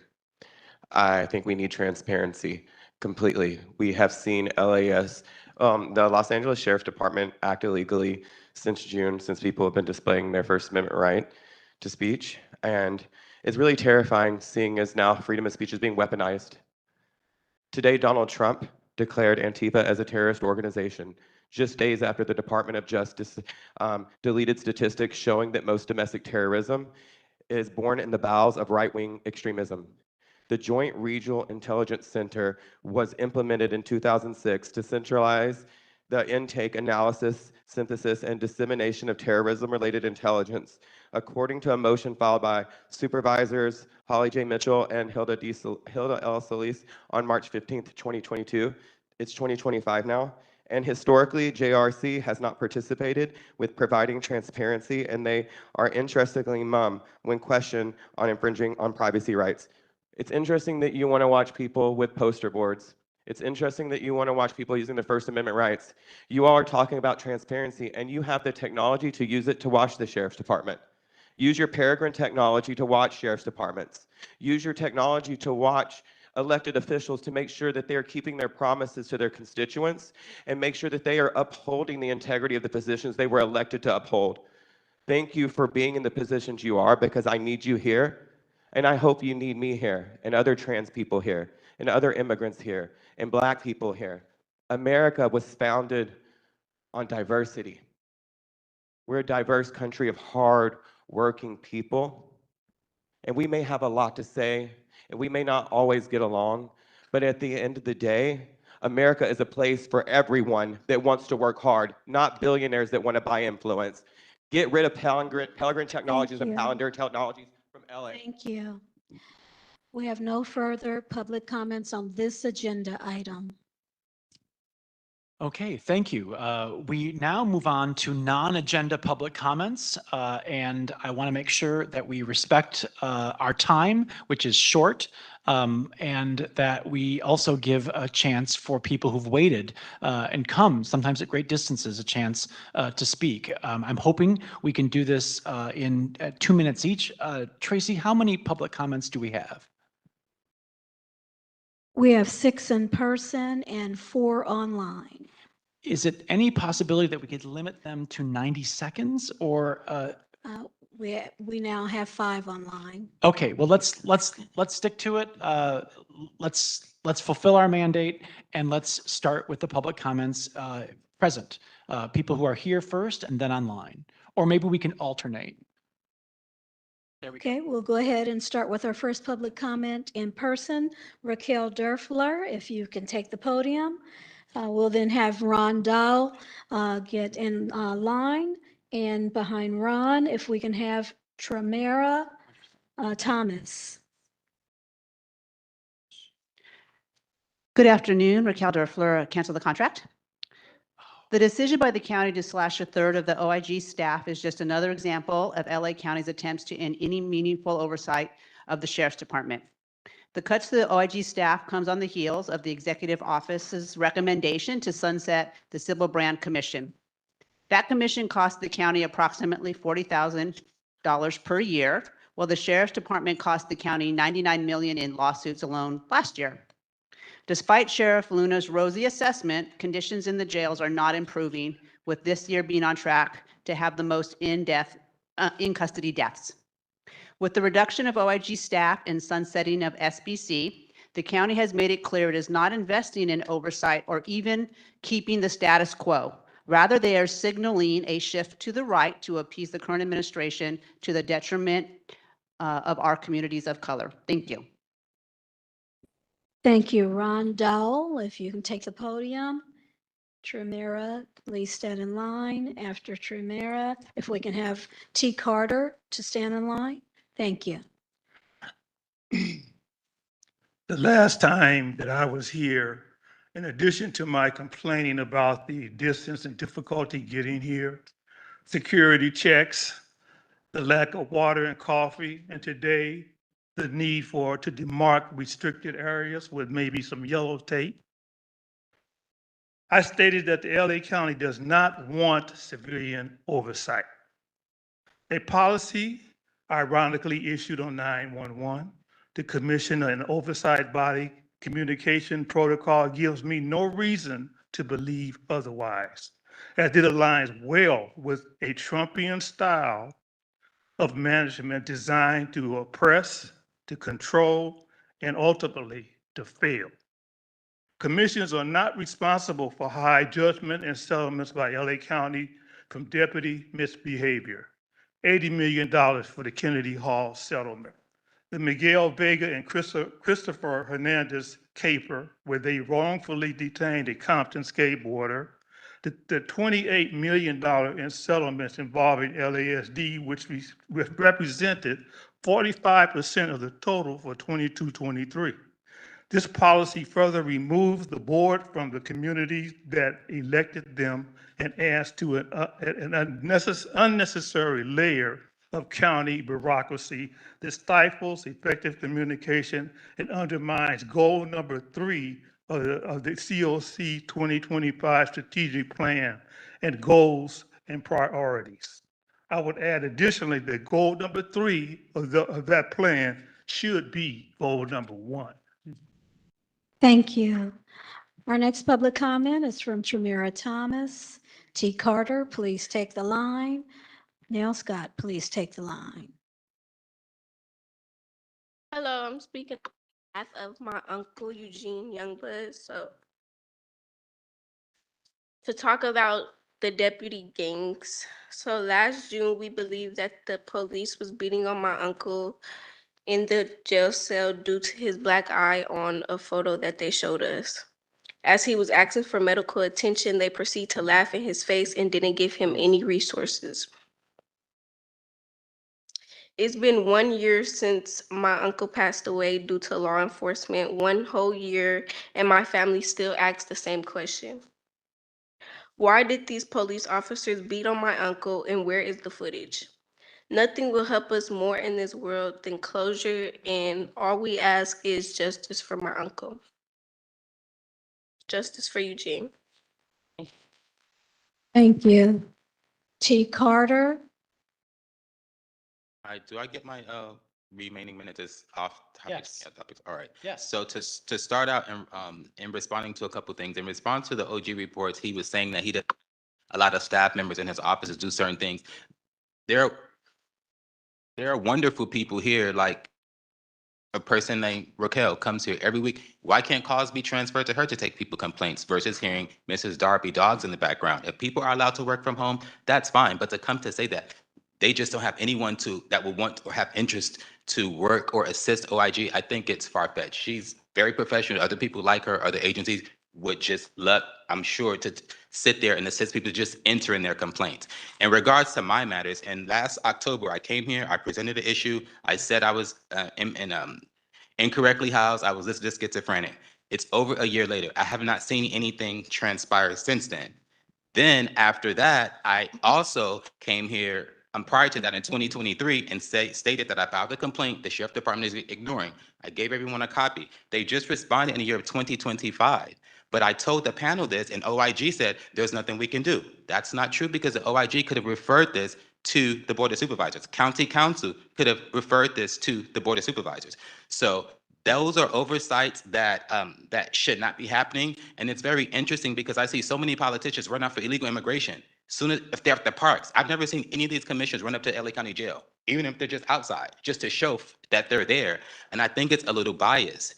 I've asked for the board, also this panel, to put my complaint on agenda over a year ago so they can follow the process. And it goes back to what the other fellow gentleman said. I don't think the panel is really too much interested because I'm giving you documents not from a deceased person or people who are saying how their family members passed away. They can't even get files.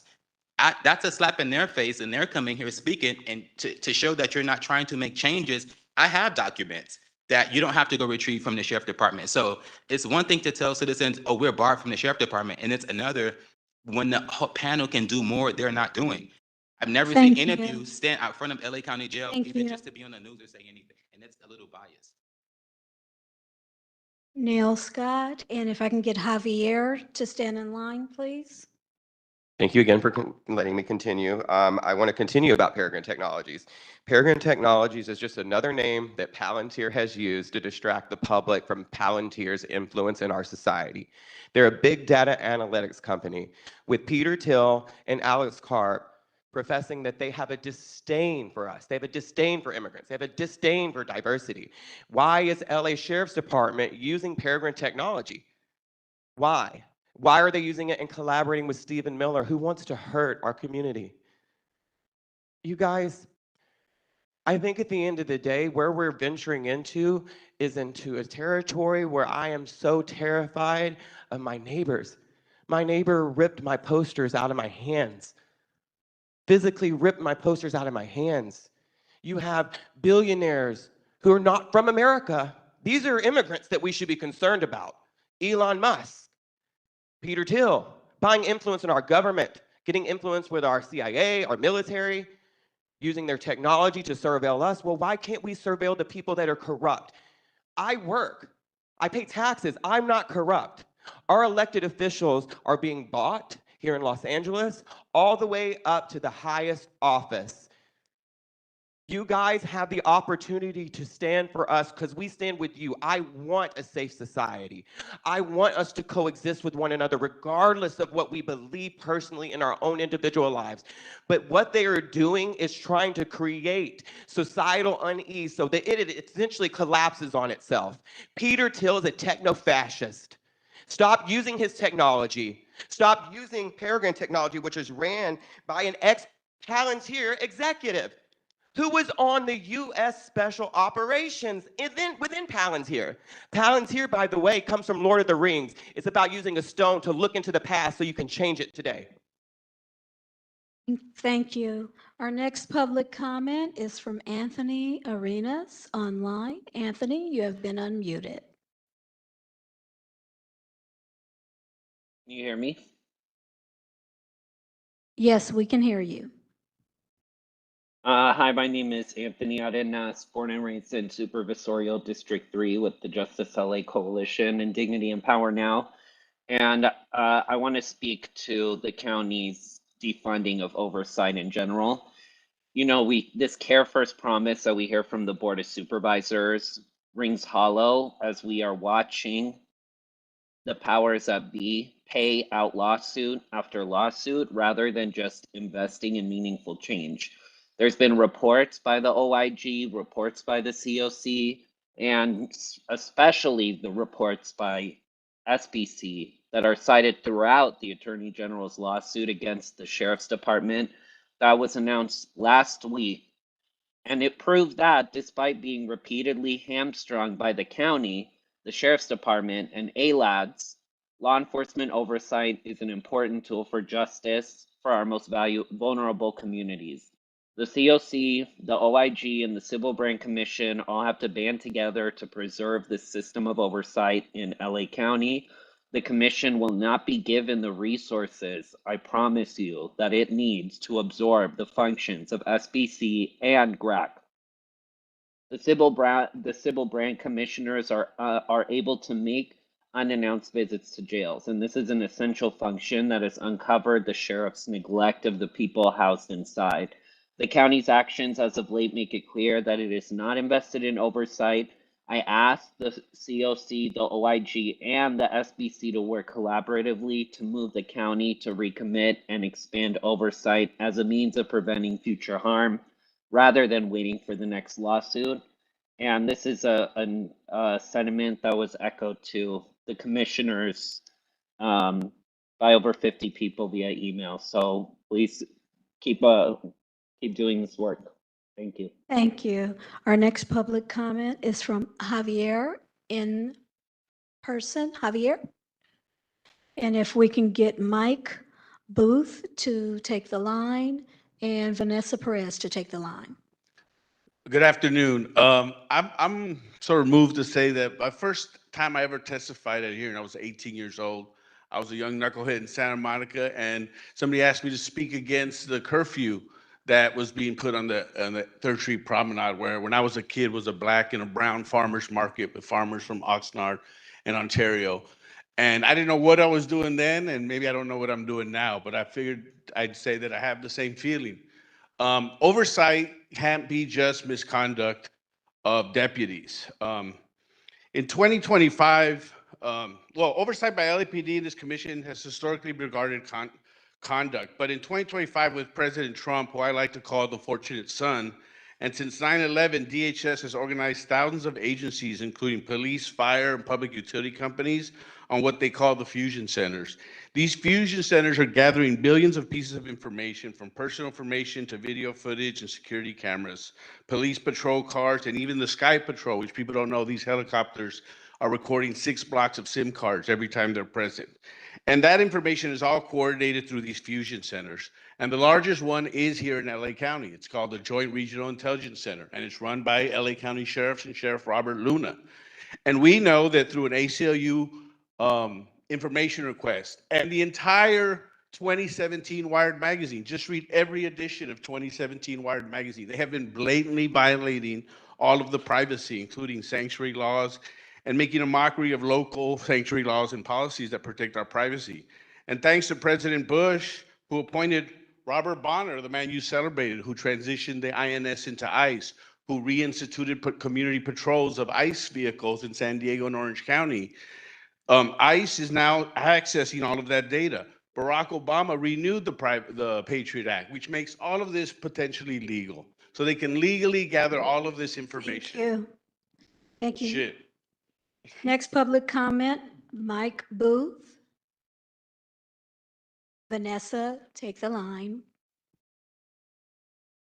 Hello. So I believe it's in the best interest of this commission and the public to immediately run an audit over what information and data is being shared with the JRIC, as many people have brought up today. As more of us learn about what fusion centers really are, and I encourage everybody in here to brush up on what a fusion center is. We recognize there is a mind-blowing amount of information being funneled into this intelligence center that the Sheriff's Department is an integral part of, that is completely useless at preventing terrorism as it was originally intended, but is instead being used illegally and unconstitutionally by the 9,000 ICE agents that now have access to this information, who are using it to track and detain not only green card holders, but asylum seekers, protesters, activists, and many other valuable community members as well. We know local law enforcement and ICE agents have been caught hundreds of times using this data for personal vendettas, for stalking, for harassment.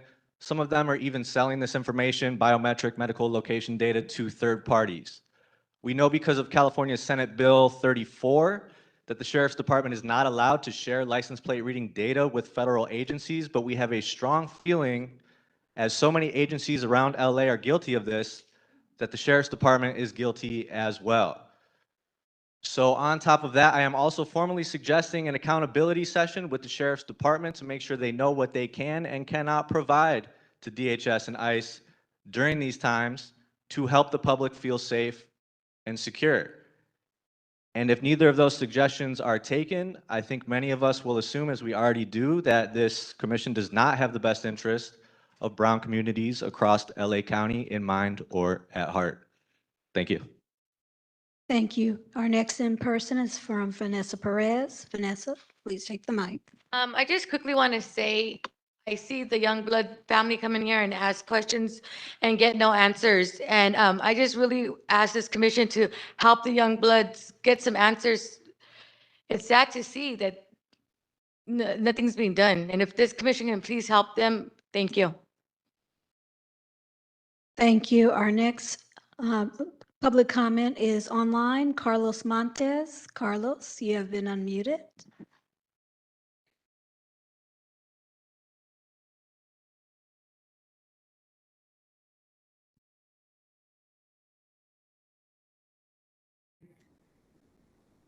Carlos, you have been unmuted.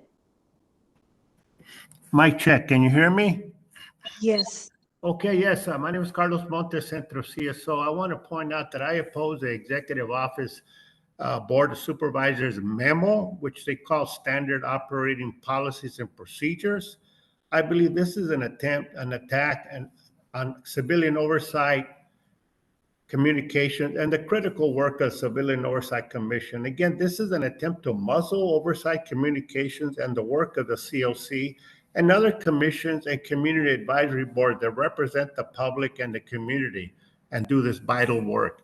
You cannot order the COC and other commissions to not communicate.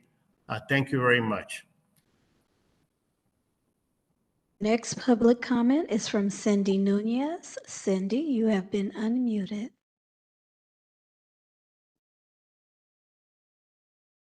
Cindy?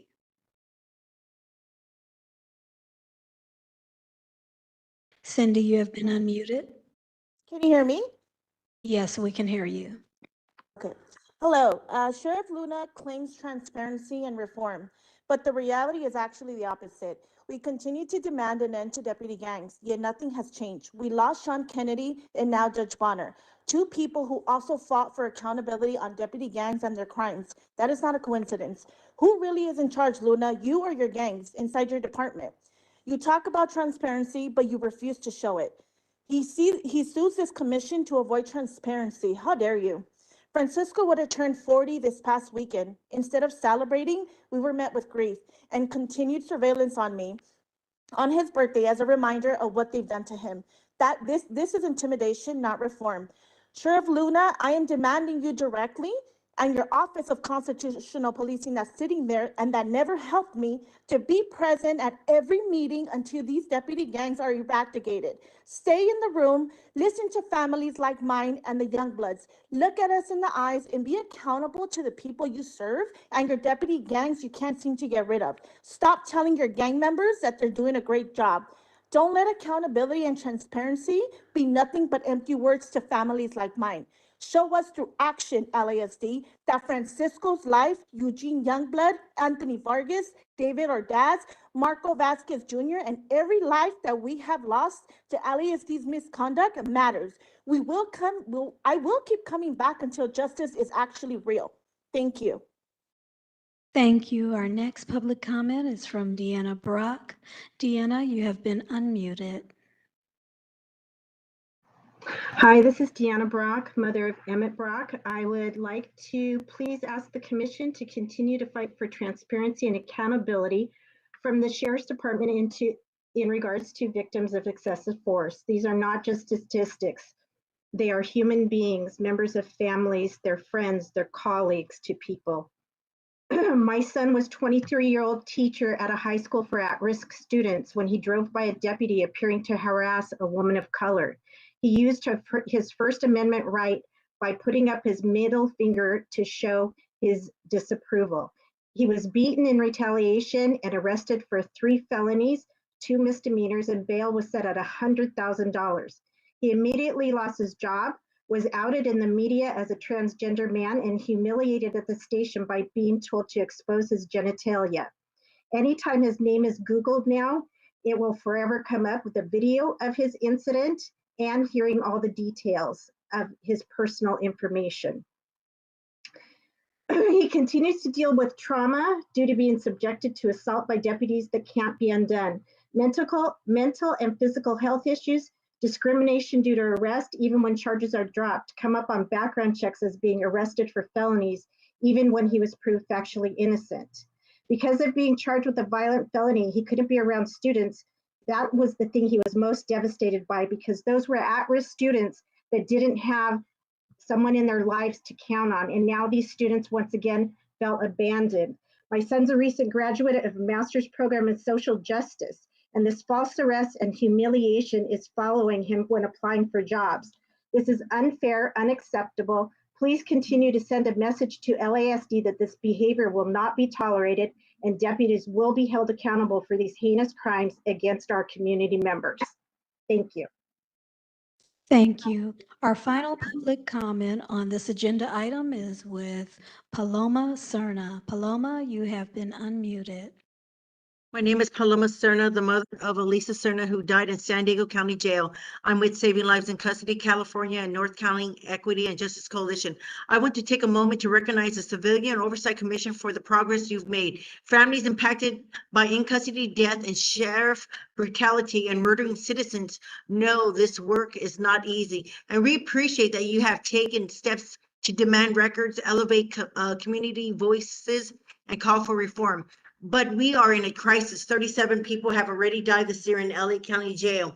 For families like mine, every death is not just a number. It is another daughter, another son, father, and mother. Behind each statistic is a grieving family and the community asking why this keeps happening. I want to echo what Vanessa Perez regarding Eugene Youngblood. People like Eugene Youngblood, whose death leaves behind pain, question, and demand for justice. They still don't have answers. The autopsy report is delayed. Video footage hasn't been fully released. And there are serious questions about bruising, about missing property, and about whether deputies acted in time to save his life. You You have shown that this commission can be a force of change. We need you to continue to be fearless, to use every authority you have, and to never compromise when it comes to transparency and accountability, because families can't afford for you to slow down, not when people are still dying week after week. Thank you. There are no further public comments on this agenda item. I turn it back over to you, Chair Johnson. Thank you. And while we don't usually make a practice of responding to public comments, particularly because of the longstanding presence at this meeting of the Nunez family, I do want to respond to the question about that, and that we are in the process of securing a meeting with the head of the Office of Constitutional Policing and the captain involved in the station about which questions have been asked. And I want you to know that that meeting is on track. Next, we do have meetings coming up in the community on a fact sheet outside for those wishing to engage with the commission before our next meeting or in the community slightly after it. We are prepared to adjourn until our October 16th monthly meeting back here at St. Anne's at 9 a.m. Thank you all. This concludes the business of this commission. We are adjourned.